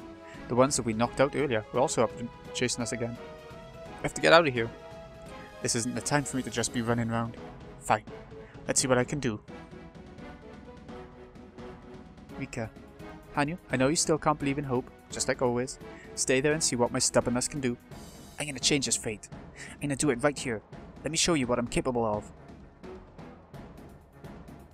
Alright everyone. We're gonna finish this right now. Take down whoever is in front of you. Then we're gonna grab their car and get out of here. Yes. I'm gonna do this. You go, Rika-chan. Alright, let's go!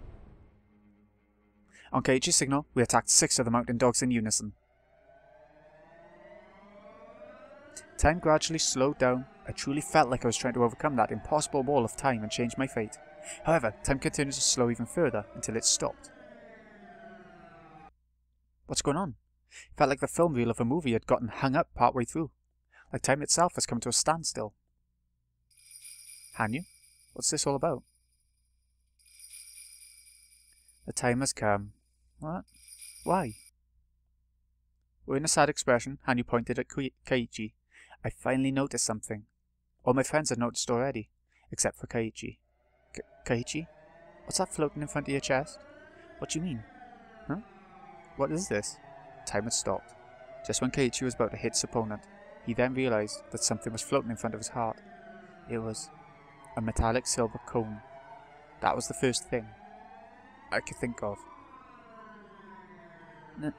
No. Kai-chan. What the hell is this? Is this a bullet? That's exactly what it was. The bullet that stopped about 15 centimeters away from Keiichi's chest, just before it would enter his body. That's right.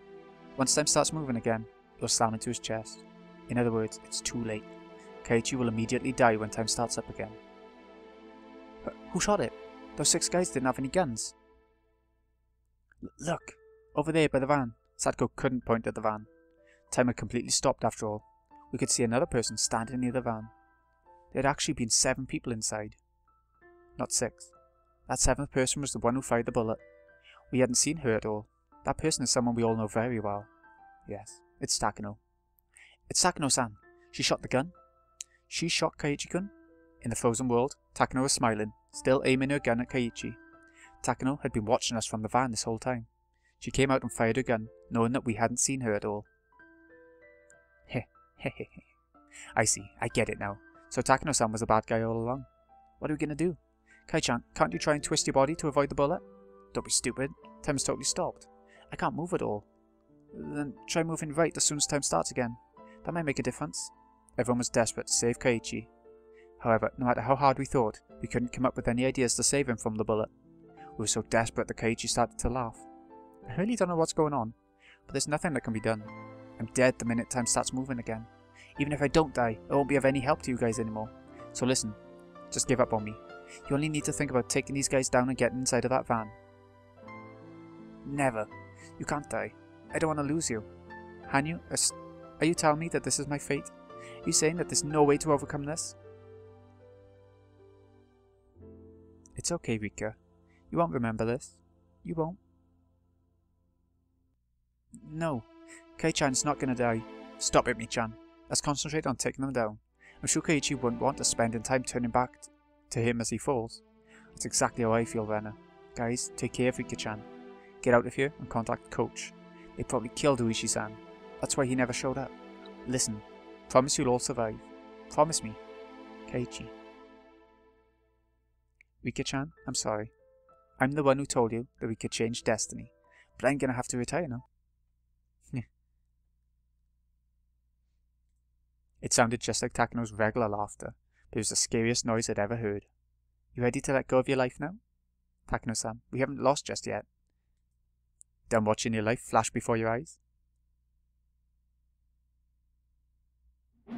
The silence suddenly ended, and the clamour of reality returned. An explosive sound then hit Keiichi straight in the chest. I watched Keiichi collapse right in front of me. He fell down on his back, while his blood splattered everywhere. And after that, he stopped moving. There's no way any of us weren't shocked by that. We tried to take down the foes in front of us, but more came from behind. We tried to struggle as best we could, but there was no way we could win against all those adults. I did my best to fight them off, but they pulled my hair and picked me up as if I weighed nothing. I heard everyone's desperate screams of resistance. The comforting and courageous unity we showed right before Koichi was shot shattered like glass. The debris of that glass lay sadly on the ground. Takano's annoying laughter was still echoing inside my ears. Takano to HQ. I've taken care of it. I need what I told you before. I also need someone to clean up the bodies. Send me 5 bags and some water to clean up the area. Understand? She needs 5 bags. My body froze up, but time did not. Takano, laughing, pointed her gun at Mion's head. Hey, you kidding me? I've always wanted to see the tattoo on your back. I'm gonna take a peek at it later. Sure, have a look if you want. It's nothing special. Oh? You don't think I'll find it interesting? Stop, don't shoot her. Takano shook her head in response to Rena's scream. I have to kill her. She's the leader of your club, so she has to go first. No. Stop. Pow. There was a dull noise followed by Mion's body twitching. We all tried to break free from the men restraining us as Takano calmly shot Mion. However, they were too strong, and all we could do was squirm like insects. Takano was enjoying watching us struggle. She then stepped towards Satoko, but Shion started screaming curses at her. My, you want to be shot before her? You could have stayed alive for a few more seconds if you were nice and quiet. Stop it, Shion-san. Don't agitate her like that. I know why she's doing that. Shion wants to protect Satoko for as long as she can. She's trying to do what Satoshi told her to. Takano didn't care one whit for Shion's feelings. Stepping over Keiichi's body, she approached Shion. I get it now. You killed Satoshi-kun, didn't you? Isn't that the truth? Sorry, I don't like giving out secrets, so I'm not telling. Shion's body twitched. That had followed the dull sound of another gunshot. Just 2 dull sounds had stolen away the lively Sonzaki sisters. It didn't add up. I started shaking from fear when it hit me just how easily Takano can take away lives. Is it that amusing for you to take away innocent lives? You monster. Oh, so you want to die next? You're going to be the last one if you stay quiet. Keiichi, Mion and Shion died. The oldest one of us left was Rena. Rena didn't want to see Satoko and me die before she did. So you were the culprit behind the series of mysterious deaths in Hinmazawa. Do you think you're Oyashiro-sama's proxy or something? I'm not a proxy. I'm handing out divine punishment. It's too bad that you're not going to see it. Soon enough, Oyashiro-sama's wrath is going to destroy the whole village. But I'm the one who's going to make that happen. It's my curse. Yes, I'm going to become Oyashiro-sama. I'm going to become something more than human. You'll never understand how I feel. You'll never understand how wonderful it is to become a god. I don't think that's possible. No matter how much you try to become Oyashiro-sama, it won't work. It's just a game for you. You'll never become Oyashiro-sama. I will. The process has already begun. Rena laughed at her. Takano seemed very upset to hear that laugh. What's so funny? It's impossible. Because Oyashiro-sama is already here. Those were Rena's last words. Well, it's your turn now, Satoko-chan. I don't really care if you live or die, but you're a living research sample. Tokyo has a bounty on capturing you alive. But it's not very much. My share would run out with just a trip to Europe. If I capture you alive, nothing good will happen to you anyway. They'll probably open up your skull and probe through your brain while you're still alive. Besides, I was your friend. I think it might be kinder to shoot you dead right here. Which would you prefer? I can't decide that. Satoko shouted back at her. Her eyes were full of tears. Let's do a quiz then. Which one's green? Broccoli or cauliflower? It's No, it's broccoli. Pow. As soon as I heard that same dull sound, Satoko stopped moving. Takano smiled and said, Good girl, to what used to be Satoko. Hehe. This really is such a lovely and beautiful night. Don't you agree? So, you're gonna kill me too? Yes, I'll kill you. The corpse of the Queen Carrier is the key to this mission. You're gonna become an ugly political tool far away in Tokyo. And then, the legend of Onikafuchi will finally come to an end. I know how you plan to kill me. Oh, you do? Let's hear it. I'm not going to say it, but I know. It's Watanagashi. She wants to do the real Watanagashi using my body. I'm sure she's planning to cut open my stomach and pull out my guts. To do that, she'll make me inhale some chemical to put me to sleep. I vaguely remember that part. I guess you already know. Good night, Rika-chan. One of the dogs approached me with a handkerchief soaked in a chemical substance. Wait a minute, Takano. Everyone's dead, but you're begging for your life? That's not it. If you're going to kill me, do it without putting me to sleep. Takano hadn't expected to hear that. Still, even though she was surprised, she nodded with a slight smile. Hanyu was also surprised to hear that. It would obviously be a terrible way to die. What are you thinking? Would you prefer an easy and painless death? You know it's going to be horrible, right? I'm going to cut you open your stomach while you're still alive. I don't want to forget about it. Yes. I'm doing this so I'll remember. I'm not going to forget about it. The picture of you cutting open my stomach will be forever burned into my soul. I'm never going to forget that. Next time I see you, I'll remember that you did this to me. What are you cooking up in your little head? I guess you're smarter than the other kids. At least you'd get to have a chance to scream for your life. I'm not going to let you do that though. They forced something other than the handkerchief inside my mouth. It was a gag. With that in, I couldn't close my mouth, leading my saliva to start overflowing. Soon, another van arrived. More mountain dogs came out of it. They had probably come to get rid of the bodies. They grabbed the corpses of my friends and stuffed them into body bags. After that, they sprayed a bunch of water on the ground to clean up the blood. They asked Takano how many shots she fired and started looking around for the bullets. They were erasing all the evidence. By the time the night was over, there'd be no more proof left. They pulled my hands behind my back and bound them with handcuffs. My ankles were tied up too. They also tied my ankles and wrists together. My body was bent like a shrimp, and I was no longer able to walk. My mouth was covered, so I couldn't even talk. I couldn't move, talk, or express myself in any other way. They had taken away everything that made me human. Therefore, I wasn't human anymore. I was just a toy named Rika, a toy to give Takano joy. The car started moving. It seemed like we were going back the way we came, but I didn't care anymore. As the time of my death approached, some of my forgotten memories came back to me. That's right. I was killed like this so many times. Every time I repeated my life, Takano got pleasure out of killing me. Somebody rubbed my head. Were they trying to comfort me? I shook my head to try and refuse. They laughed at me as I did so. Rika, Hanyu showed up. She couldn't hold back her devastated tears. Again. It didn't work. It didn't work again. Again. When I saw Hanyu's painful tears, I was convinced. I was wrong. Hanyu is not just a bystander. She's just too scared to face reality because she can't stand the pain anymore. Hanyu wants a happy future too, but her hopes were betrayed countless times and she was hurt far too much. For some reason, seeing her sorrowful expression calmed me down. Perhaps Hanyu was crying in my place. It's okay, Hanyu. We did what we could. We worked very hard. We were getting so close to changing our fate for real. It still didn't work out, but for some reason, I feel satisfied. I've never fought this hard in my life. I've never learned so many things. Because I can repeat my life endlessly, I've been taking each one for granted. But everyone else is taking their life seriously. I wasn't learning anything because I wasn't doing that. But I finally understand. I learned something from this life. I put all my effort into it. So, I'm sad that I didn't make it. But I feel satisfied just the same. It's a strange kind of satisfaction. I wonder how many of these memories I can keep. I get the sense that I'm going to lose my memory of this evening. If that's the case, I'll lose my memory of seeing Takano's face. I finally found out that Takano's the mastermind. Am I going to repeat the same world again, not knowing the truth? She killed my friends as if she were merely killing some bugs. I don't want to forget that. No matter how hard my death will be, I need to remember Takano's face. Hanyu. I'm not going to give up. I don't care if I can't recall this memory. I'll continue to live my life. I don't care if I can only live in this June, and that eventually I will only be able to go back to the night of Higurashi. If that's my fight, if that's my life, so be it. I'm not going to forget either. If you don't remember, I'll tell you the truth. Hanyu. I knew it. You acted like an unfeeling bystander, but that's because you were afraid of the pain. I also want to have a happy future with everyone. Oh. Hanyu started to cry like a baby. She's so stupid.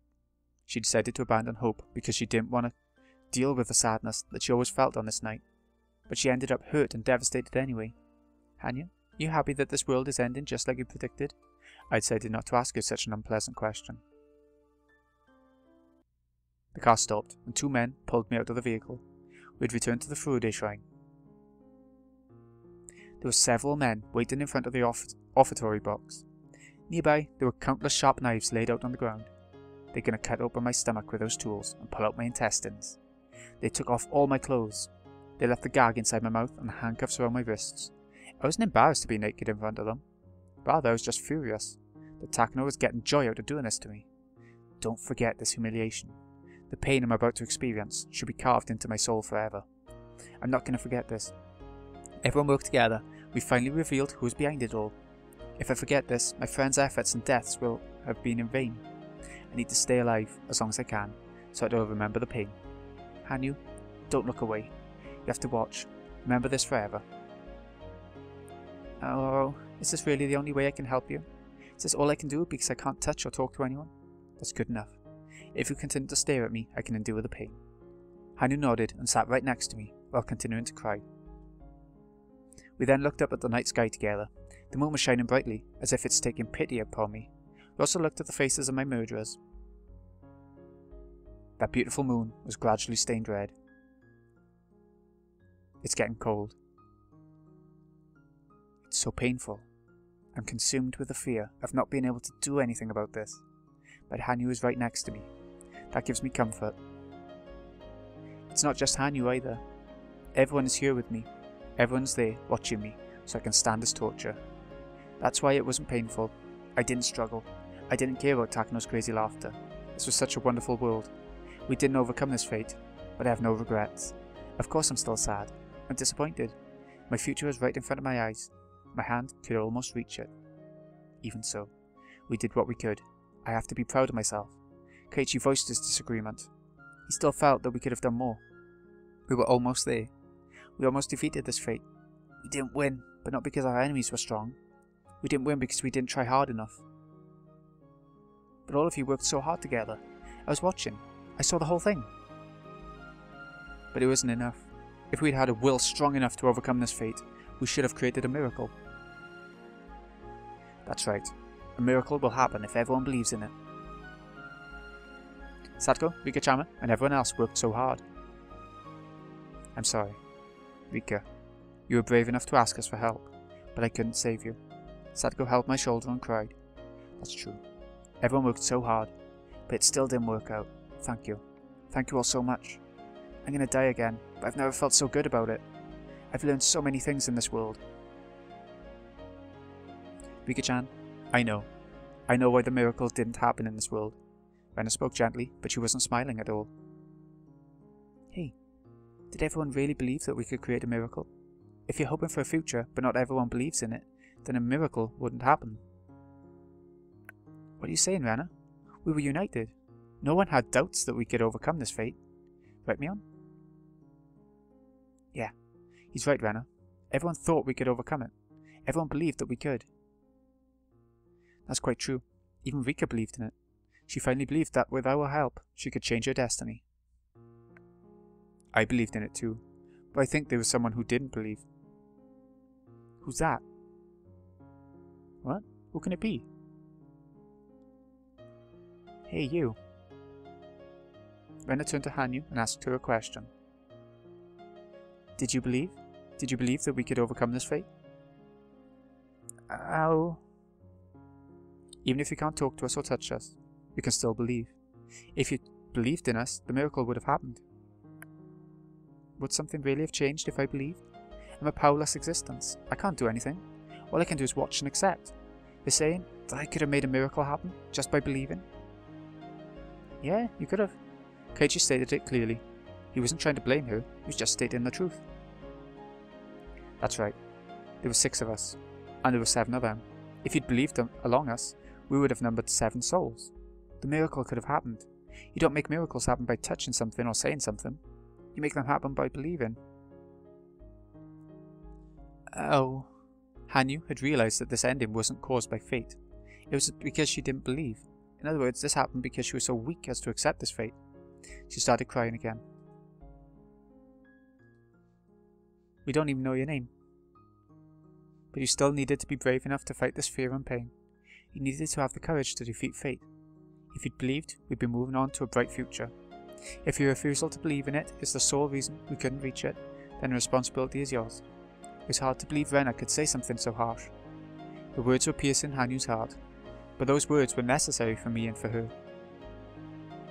Only faith can create a miracle. That sounds like something you might hear in a fairy tale. It's not easy to put into action. People suspect others. They don't trust others. It's easier to not have hope. It's so difficult to believe. That's why faith can make miracles happen. Don't you realise that I can't even touch people? Don't you realise that I can't even speak to them? You still think I can make a miracle happen just by believing in something? Listen, you're talking to me right now. I've never talked to you before, but I always knew you were there. I was always thinking about how I could communicate with you. I always knew you were watching when we were all having fun hanging out together. But even if I want to be involved, you guys can't see me or hear my voice. You'll think that I'm a monster or something. I don't want people to think of me as a monster. We'd never think of you that way. If you're with us, you're our friend. Yeah, we wouldn't call our friend a monster. It's your heart that determines whether you're a monster or not. Right, Shion? Indeed. I guess I'm more like a monster in that sense. You won't call me a monster, even though I have horns on my head? We won't call you that just because of the way you look. You're actually cute, you know? Ah, watch out for Anna. She might try and take you home. I realised then that I was standing with everyone, looking down at my own body. I see. I'm finally dead. I looked at my bloody body by my feet.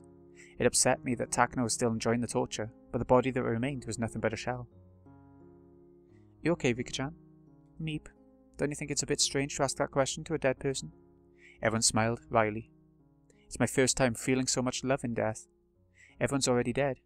That's why I feel so happy to be dead, to join them. Suddenly the world got darker, my body started to sink downwards.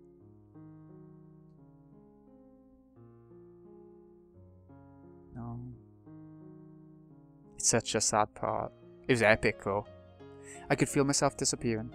I still had the sensation of my friend's hands on mine. Let's go, everyone. Yeah, let's go. You're also one of us. Come on, stop crying. And let's go. My vision had gone dark, but somehow I could still see. Rena offered her hand to Hanyu, and Hanyu slowly took it. Hanyu, I don't know what sad experiences you had before we met, but I'm sure my friends will accept you. Oh, is it still going to be fun if I'm involved? Are you sure they'll accept me? Yes. So come along with us. Rena touched Hanyu's hand. It felt like everyone else laid their hands on top too. If only they had hands to do so. Let's go, Hanyu. Let's accept this sorrow, so we can embrace joy as well. Believe in the bright future that's waiting for us. The miracle will happen. We'll obtain it. Okay? Yes. Hanyu said with a definite nod. Oh. I love the ending to this arc. So much. What's outside of the well? Is it something worth fighting for? What's outside of the well? Is it something worth getting hurt for? What's outside of the well? I'm going to fight and get hurt in order to find that out. I'm sure what's waiting is a beautiful world, even if I get to the bottom of the well again. The key to the new world is my willingness to get out of here. Even if I can get out or not, I will eventually get the new world. Higurashi, When They Cry. Chapter 7, Minigurashi, Staff Credits. Here we go. Credits. Oh, this arc is so bloody good. There's a bit that sticks for me, and that's the rescuing Sadako part. I think they could have done that a bit quicker. I know they were trying to exaggerate the badness of it and the drawn-out effect of going to the Child Consultation Centre and all that. But at the same time, I just get a bit... I feel like it's a bit repetitive and tedious. For me personally. I'm sure other people enjoy feeling that struggle, that pain, you know. But by the end it's really good. And now we know the mastermind that is Takano. So what we got coming in the next arc, there's still going to be a bit more to this this arc, yeah, don't get me wrong. We got some bonus stuff and there might be a bit after the credits, I don't really know. But I can't even read who all these people are. But yeah, the next arc is going to be something truly special. I think this one is. I think a lot of them are. I think this series is full of special moments. If you haven't seen the anime yet, go for it. I remember watching on YouTube when I was in sixth form. That's a while ago now. And I was staying up late because we only just had the internet in the house. We were quite late to the game in my family. And I was just staying up really late watching it and being, you know, deadbeat the next day in school. But that's what happens.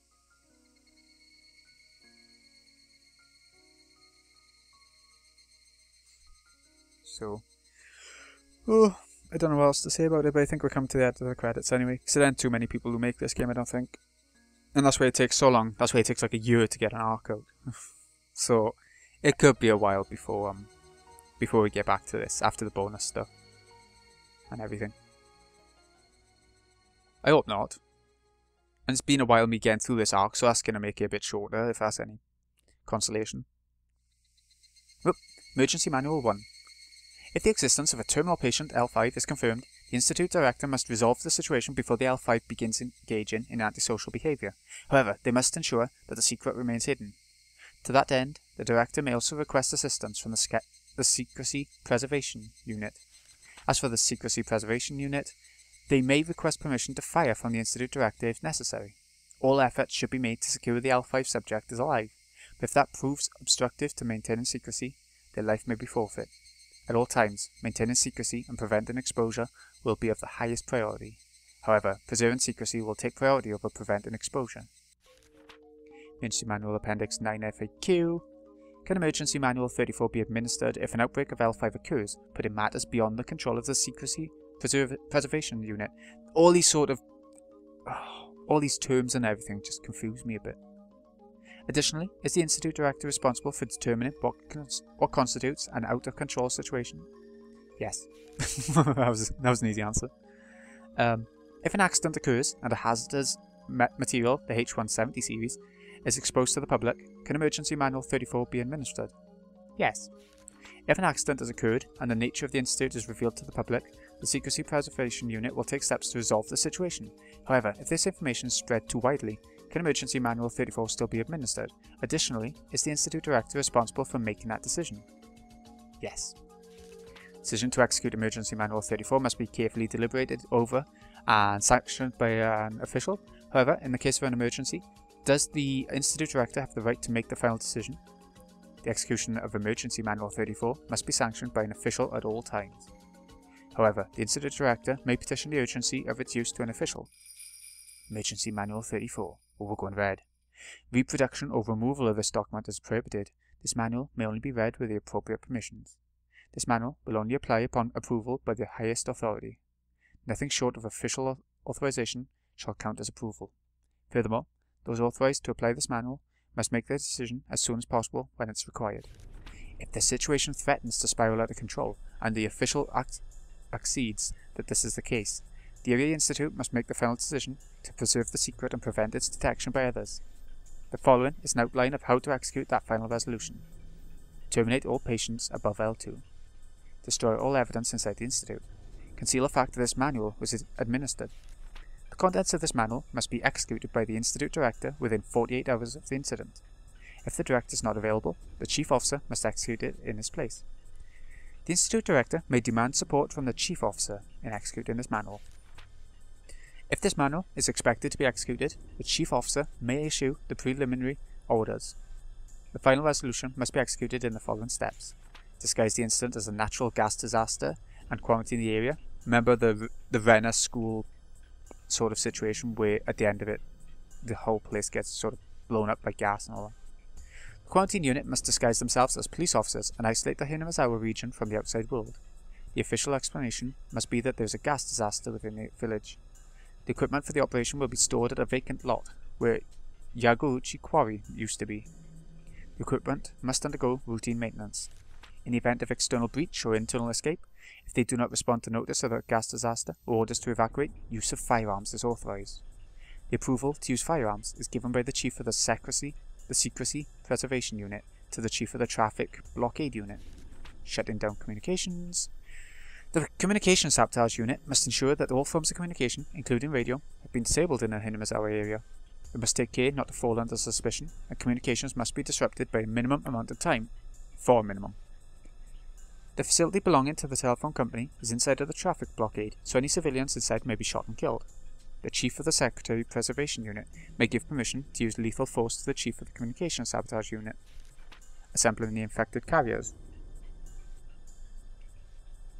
The Secrecy Preservation Unit must assemble the infected populace in the Higurashi Regional Disaster Shelter. Refer to the enclosed documents for gathering procedures. Upon assembly, the unit must count the number of the infected and confirm that everyone is present. Be sure to not allow the infected to expose the true nature of the gas disaster. Additionally, the infected must not be allowed to bring any large personal belongings with them. However, they may take their valuables, including bank books and cash. Infected who refuse to assemble may be shot, but the Chief of the Secrecy Preservation Unit must carefully consider the decision to do so. Terminating the infected. Once they are assembled, the Secrecy Preservation Unit must terminate all the infected. Before that point, care must be taken to ensure that they are not suspicious of the story of the gas disaster. Be sure that they are treated as humanely as possible. If any problems occur, the unit has approval to fire their weapons. The Chief of the Secrecy Preservation Unit must also make that decision. Bodies with gunshot wounds should not be placed together with those that have been poisoned. Concealment of the Institute. Institute Concealment Unit must collect all the classified items, referred to the 193 items in the appendix, in the Institute in order to suppress the evidence. Refer to the appendix for more detailed instructions. The research staff at the Institute must assist with this operation. This unit must exercise extreme caution, as they will be handling a number of toxic substances. Strict quarantine must be maintained of the concealment block. The airproof door must be welded shut, and the underground area must be flooded. The entrance to the area must be welded shut and concealed completely. Furthermore, the concealment block will be completely removed within 3 years. The Institute Concealment Unit must eliminate all civilians who would try to approach the Institute. The use of firearms is not permitted except in emergencies. The Chief of the Secrecy Preservation Unit may give the order to fire. Searching the village. The Secrecy Preservation Unit must search the whole village for any survivors. Any person who was not present during the assembly must be found. Any survivors found after the termination of the infected may be shot immediately. However, if the survivor is willing to surrender, do not shoot, and instead take them into the custody of the Secrecy Preservation Unit. The unit must then terminate the captive, using the same method as for the other infected. Post-mission transfer to General Forces. Transfer the job to the official disaster recovery team. Make sure not to arouse suspicion. Complete withdrawal. After the completion of all operations, the Secrecy Protection Unit will retreat from the Higurashi area. You must be careful not to be suspected by the disaster recovery team. Furthermore, the Institute will continue to secure the concealment block until complete removal is finished. Oh god, my head. The Queen and her carriers. It's assumed that the pathogen has the same characteristics as creatures such as ants. There's a queen of the carriers of the disease, just like there's a queen ant. This position has been passed down the line of the Furude family. This assumption is made based on the legends and ancient writings that have been passed down the village. It's already confirmed that the carriers have a tendency to protect their queen. Additionally, the queen carrier can only survive within the boundary of the village. Probability of outbreak. As ordinary patients will become ill when they travel far away from the queen, it's assumed that the further and longer they are away from her, the higher the chance of symptoms occurring becomes. Also, mental state plays a strong factor as well. It is estimated that those who are especially emotionally unstable or show strong yearning for their home are more likely to exhibit symptoms. It's believed that the Takano relaxation method is the most effective means of suppressing symptoms, but if the patient still shows no improvement, only returning them to their home and the queen will be effective. Concerning terminal patients. Terminal patients, as they suffer from an extreme persecution complex, are incapable of functioning within society. Cases of arson and murder have been confirmed. They may present severe problems for their units. Records show that terminal patients appear even in Higurashi. They will not recover even if relocated nearer the queen. Therefore, the decision to dispose of the problem must be made as soon as possible. It's recommended that the infected be quarantined before they start behaving irregularly. We suggest tracking down those formerly from Higurashi and placing them under special medical observation. The collapse of the carrier community. For the aforementioned reasons, we predict that should the queen carrier die, infected villagers will exhibit terminal symptoms on a village-wide scale. Terminal symptoms will begin showing within 24 hours at the earliest and 48 at the latest. For that reason, the final decision must be made within 48 hours. Based on the size of the village, neither ordinary officers nor military police may be able to control the chaos they may bring. We believe the best response is to treat them as an armed anti-national uprising and immediately suppress them with the military. January 1945. To Colonel Kozumi of the Supreme Council for the Direction of War. From Hifumi Takano. But who is Hifumi Takano? Takano, you know, we know that name, but... June 23rd, 1983. Document E420 for the 58th Defense Commissioner. And TCOM 733 Commander. TCOM 733 is hereby ordered to be on standby within 24 hours, armed for urban suppression. The company commander must also thoroughly study Emergency Manual 34, select personnel carefully within the preservation of secrecy in mind. Additionally, test the effectiveness of the vaccine with the support of the National Research Centre of Infectious Diseases. Employ those with positive immunity. June 23, 1983. Document E711 for the 58th Director of the NIHS. Attention Equipment Testing Company Commander 73. The National Research Centre of Infected Diseases. Infectious Pathogen Department, Suite 13. Sorry, my ear itched. Official seal omitted. About the Higurashi syndrome. This is information regarding the Higurashi syndrome. Higurashi syndrome is an infectious disease caused by a virus.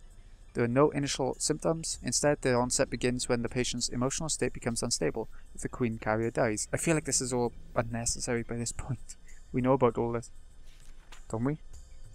The main symptoms of the illness are hallucinations and emotional instability, paired with an extreme persecution complex. Furthermore, patients are frequently unaware of their own mental abnormalities, making identification outside examination nearly impossible. The only way to do so is by observing symptoms indicative of terminal abnormal behaviour.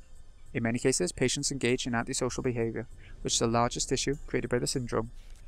This behaviour is caused by hormonal factors, as this disease mainly affects the mind, as opposed to the body. In the end, the patients will experience extreme irritation in their lymph nodes, and they will claw at their throats or wrists. It's the only symptom that is recognised by the patient. Important points regarding the sterilisation operation. This is an advisory notice for virus control. The pathogen is an airborne infectious virus. Therefore, no effective preventative methods exist, and inoculation is required. After the mission is completed, all staff members must take a medical exam. Those with positive test results must come forward. Be cautious when interacting with the carriers' villagers. Even after inoculation, any contact with their bodily fluids will cause infection. Do not come into direct contact with them. If assumed infected, individuals must use the testing syringe and test themselves for the disease. If you feel an extreme irritation in your lymph nodes, it's likely you have terminal symptoms. In that case, you must get tested immediately. If test results come out positive, inject the treatment medication C120. If the irritation persists after 10 minutes, use a second injection. If there's still no change in symptoms, seek treatment at HQ. Do not use C120 if your test results are not positive. If used on a healthy body, symptoms of high fever, rashes, dilated pupils, hallucination will be observable within 10 minutes. If this occurs, one must seek treatment at HQ. God, that felt like a lot. Oh. Government officials explained the entire situation in a luxurious meeting room adorned with a marble table and crystal ashtrays. The chief cabinet secretary was in a panic. He'd never heard about any of this before.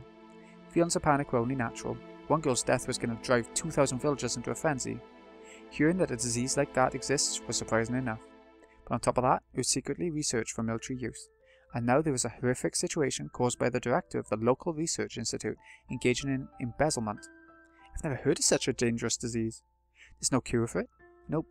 According to the National Research Centre, they have recently found a method of treatment for the carriers of the disease, but they're still not capable of administering that treatment to the whole village. The entire populace is going to develop terminal symptoms within the next 24 to 48 hours. It's going to be a disaster. The danger of the Hinamazawa syndrome was explained over and over again to the chief secretary. He didn't have anything more to say, but that didn't mean that he could blindly accept it either. He simply couldn't believe that the only way to resolve the situation was to kill all 2,000 infected villagers.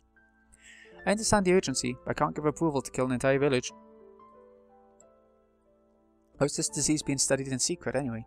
Isn't this the responsibility of those who are funding the research?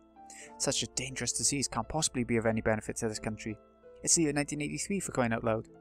According to those documents, they intentionally held off on exterminating the disease so they'd have more time to study it. On top of that, this chaos was all caused by a single researcher. This is an act of terrorism. It's the fault of those old men in Tokyo. They better take responsibility for this. Get rid of the people who are still haunted by the ghost of the war. It's a good opportunity to rid Tokyo of its festering pus. We will discuss the issue of responsibility in due time, but we must make a prompt decision about this. A man standing by the window slowly turned around and opened his mouth. Prime Minister, please give us your decision. What happens if I don't approve this final resolution? Well, almost 100% of the population in this village will develop terminal symptoms within 36 hours. They'll be overcome by persecution complexes, and they'll begin behaving violently. Suicide, murder, arson, robbery, rape. They're some of the things we predict will happen. There will be no peace within the village. It probably won't stay within those boundaries either, but spread throughout the area. As a result, the whole world will discover the disaster. Sooner or later, they'll find out about this mysterious disease. There'll be a great advantage for the opposition during the next election. Tokyo will also voice their criticisms to the Prime Minister. You need their approval in order to make your political plans come to fruition. More than anything, the government might reveal that this secret research was conducted for military purposes. If this happens, this country will have a crisis of faith in their leadership. What if I approve the final resolution? Well, we'll be disguising this as a natural disaster, so the opposition may still attack us for our blunder. However, they will not discover the existence of this mysterious disease. If by chance the world were to discover our military research of the disease, our nation would completely lose its initiative in the Asian region. Support from those nations is a necessity for us. If we lose their trust, the opposition will definitely come into power after the next election. Japan will be finished. According to our simulations, the balance of power will shift drastically if the second and third parties form a coalition government. The whole world will hold us responsible. The United Nations will accuse us of developing WMDs. Neighbouring countries' governments will lead smear campaigns against us, drawing a hard line of anti-Japan diplomatic policies with high approval ratings. In every way possible, the government of this country will be burnt to the ground, so we'll lose the trust of all our allies, huh? Shit. So this isn't just a problem of the several 100,000 people who live around the Higurashi area, is it? But it's way too difficult to cover up 2,000 casualties. The most important thing is to prevent the public from knowing that this country was secretly researching biological weapons. I guess we'll be wiping the ass of the ghost of the war. Are you sure this operation can be performed secretly? If this mission goes public, this will become a greater scandal than the research itself. Yes, it'll be kept secret. There are special units working on the case. They're trained specifically for situations like this. You have nothing to worry about. I've never heard of any mission like this. But it's basically mass murder via gas, right? I have no idea there were units specifically trained for that. In order to know how to protect themselves from a gas attack, they must know what gas warfare is about. In order to know how to fight against an enemy using gas, they must also know how to kill without it, or with it. The Equipment Research Unit is prepared for any kind of attack. He let out a small sigh. He couldn't see the line between ethical and unethical. Can any research be justified by the excuse of preparing against hostilities? But that's also what preparation was all about. Some evils must be accepted as necessary. The Array Institute was one such evil. So we have to make a secret decision in order to keep this research undisclosed. Approving this is going to make us guilty. You sure that information will not leak from the members of this unit? That will not happen. The members were carefully selected from a group of extremely loyal men. We've never performed an operation such as this, but they are highly experienced. They will not leak any information whatsoever. They're an assassination unit, huh? Prime Minister, please give us the approval to administer Emergency Manual 34. Director General of Defense, you sure this operation will succeed? You sure we can stop this from going public? No. Can you keep casualties to a minimum? Yes, sir. Preliminary orders have been sent out and preparations are complete. We'll execute the mission as soon as we get your approval. I can't give the approval to slaughter 2,000 innocent people.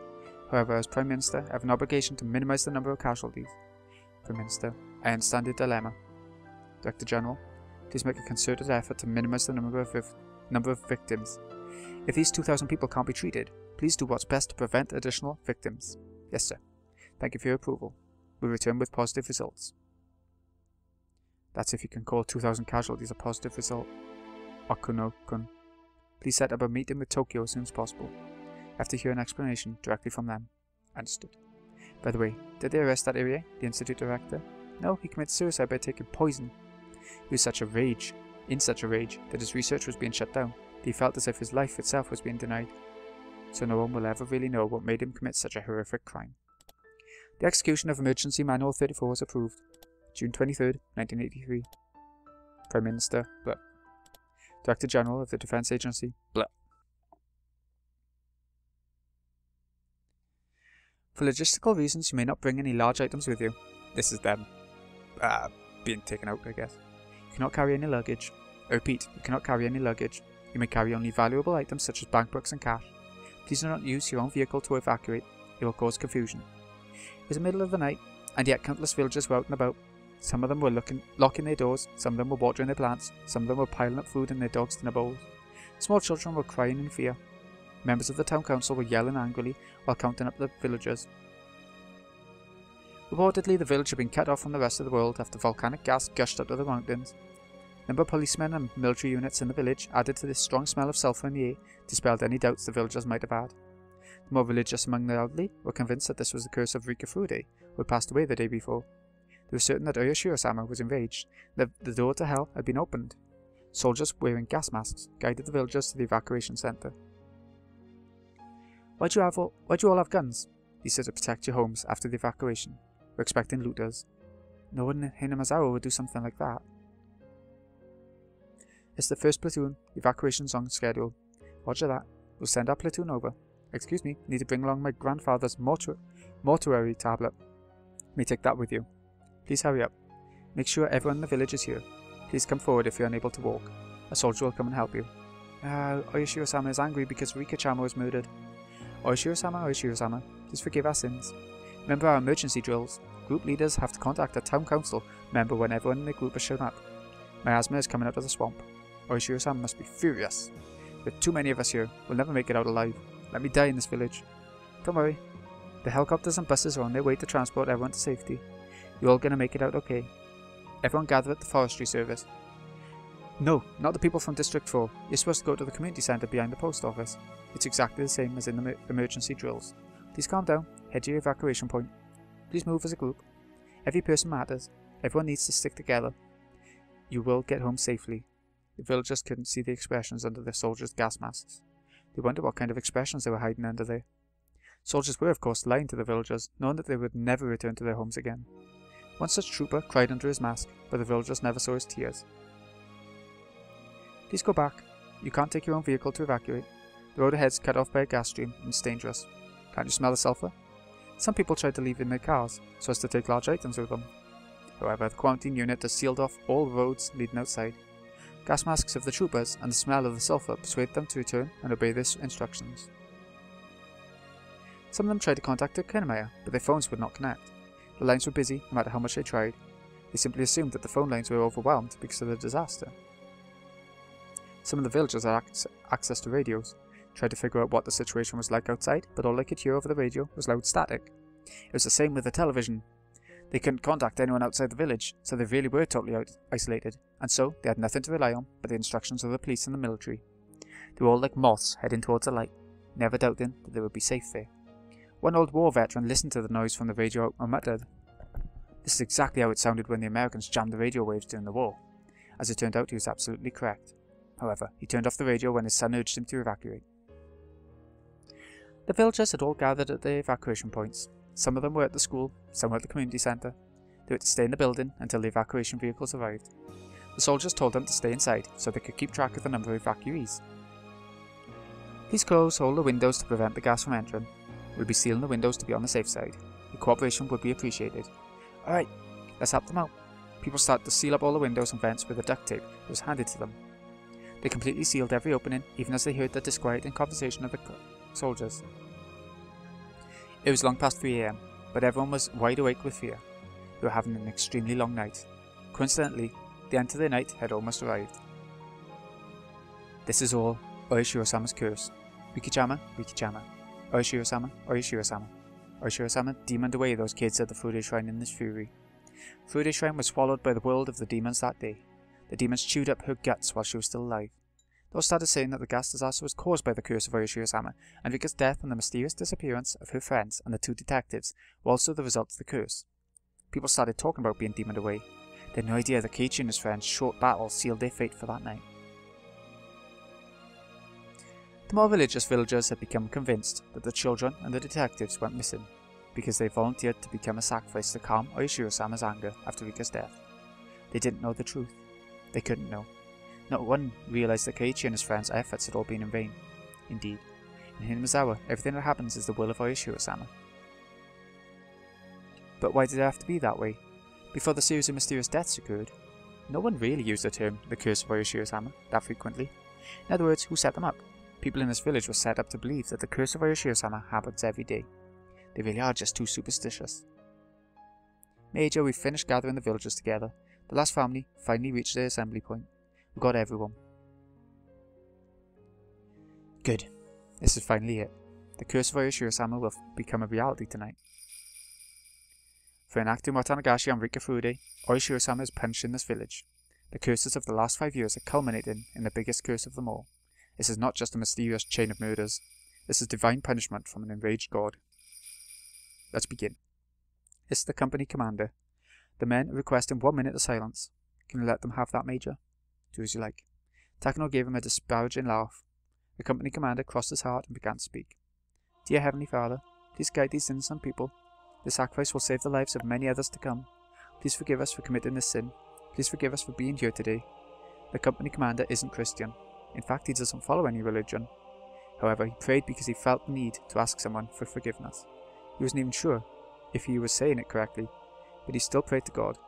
He asked forgiveness for committing this sin, and continued to pray. Takano was speaking in a soft voice. She was talking to herself. For ye know not what hour your Lord doth come.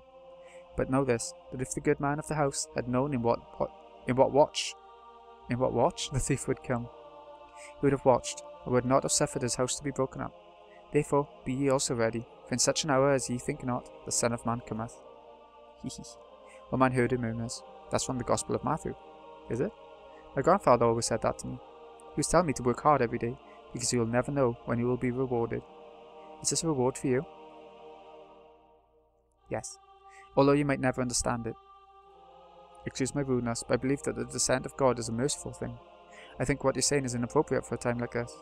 He was trying to tell her that using that verse of the Bible was inappropriate for the occasion. However, Takano simply laughed as though she had heard something very funny. I'm sorry, but you have no right to judge. Tonight's the night where I become a god. The moment of silence has ended, and with the end of the silence, execute the operation now. The order was given in as hollow and reluctant a manner as an order can possibly be. People were packed into the classroom. They were afraid. The troopers closed the door of the classroom. The people inside had no idea why they were doing that. However, they didn't suspect anything at all. One old man walked up to the door to open it, because with it closed it was far too hot inside the room, but he collapsed all of a sudden. His wife tried to walk about to help him, but she also collapsed all of a sudden. Then, other people also started collapsing inside of the room. It really was a very odd sight. What would make for a good example? It would be pretty amusing if they were dominoes. However, they're human beings. People sitting by the window watched this strange event happen before their eyes. They opened those eyes wider to try and understand what was going on. The door creaked open slightly, and someone on the other side threw 3 spray canisters into the room. More people started to collapse, even those at the window. This wasn't something that was happening only in one room. It was happening in all the other rooms too. It was happening in all the evacuation centers. People's dreams, their hopes, their futures were taken away so quickly and easily. There was a commotion in the reception room by the principal's office. Someone had figured out what was going on, broke the seal off the window, and escaped outside. Other people tried to remove the seal on their windows too, but they collapsed in a matter of seconds. Someone escaped from the reception room. 4 people are loose. You have permission to fire. Shoot, shoot, shoot. Soldiers shot the people who tried to escape in the back. The sound of the gunshots echoed in the silence. It was a noise filled with cruelty. They helplessly fell down to the ground. Their deaths were so pitiful compared to the silent deaths of those before them. The residential police officer was one of the escapees. He tried to shoot back at them with his own gun. His shots could be heard throughout the building. The soldiers ducked into the shadows upon hearing the noise.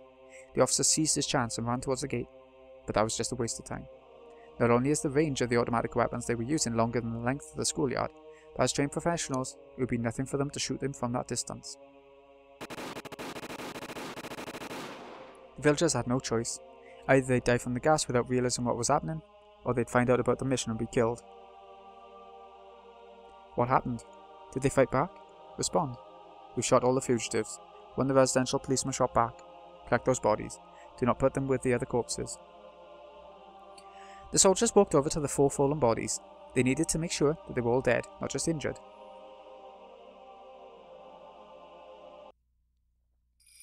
This is the 1st platoon. The forestry service building has been sterilized. 4 escaped, we took them down. This is the 2nd platoon. Sterilization complete. No one escaped. This is the 3rd platoon. More than 10 escaped. We're conducting a sweep. It will be over soon. 4th platoon. Sterilization complete. No one escaped. 3rd platoon. We've taken out all 13 fugitives. Sterilization is now complete. Roger.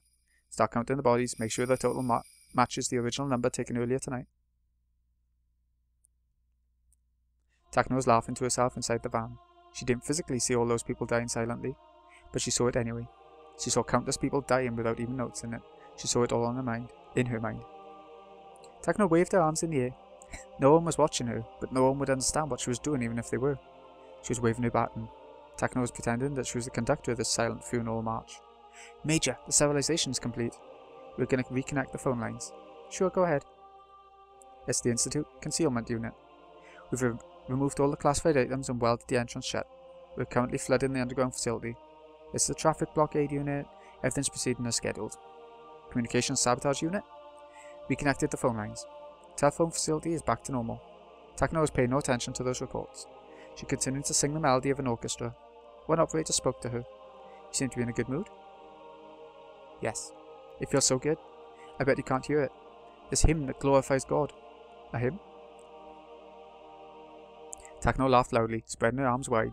That's right. The hymn. A new god has descended to the village. There was no god in Hinamazawa. Oishiro-sama was just a name. This was an old backwater village with no real god. But I brought a god to this place. Do you understand what that means? I bet you don't. How many gods in this world have the power to curse people? How many of them can challenge people? None of them. But I did it. Takano laughed as if she was the only one who could comprehend what she was saying. None of the operators inside the car could comprehend her laughter. Takano was satisfied to know that. A god's not a god without a curse. Gods are feared because of their curses, and they're worshipped because they're feared. That's the truth about gods. If faith alone is what creates a god, there's no need for curses.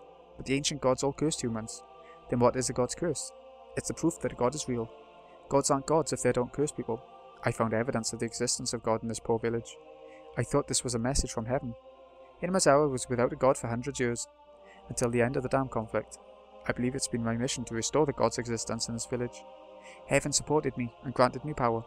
I have raised the bud of a cursed plant, with the faint seeds of coincidence granted to me by heaven. And now this budding curse bears fruit and hangs ripe. Do you understand? Tonight's the night of the harvest. It's the final curse of Oishiro-sama, and from this day forth, Oishiro-sama will be a real god. You may not see it now, but someday you'll understand. You'll see how grand this plan I accomplished was, how long it will be told in history, and how great I'll become. God's curse. I make that curse happen. I am the curse of Oishiro-sama. Worship me and be fearful. I'm creating not only death, I'm writing history. History will speak of this curse and remember my existence forever. I'm the curse itself. I've transcended this flesh. My legend will endure forever, beyond my mortal life. My existence is eternal now. Curse yourselves and curse your powerlessness. Realize how great I am. I'm Oishiro-sama. I'm a god now. My flesh may die eventually, but I'll remain in this world forever. Nuts. That's all I got to say to that whole monologue. Nuts. Oh, another failed world. When it was going so well, but no.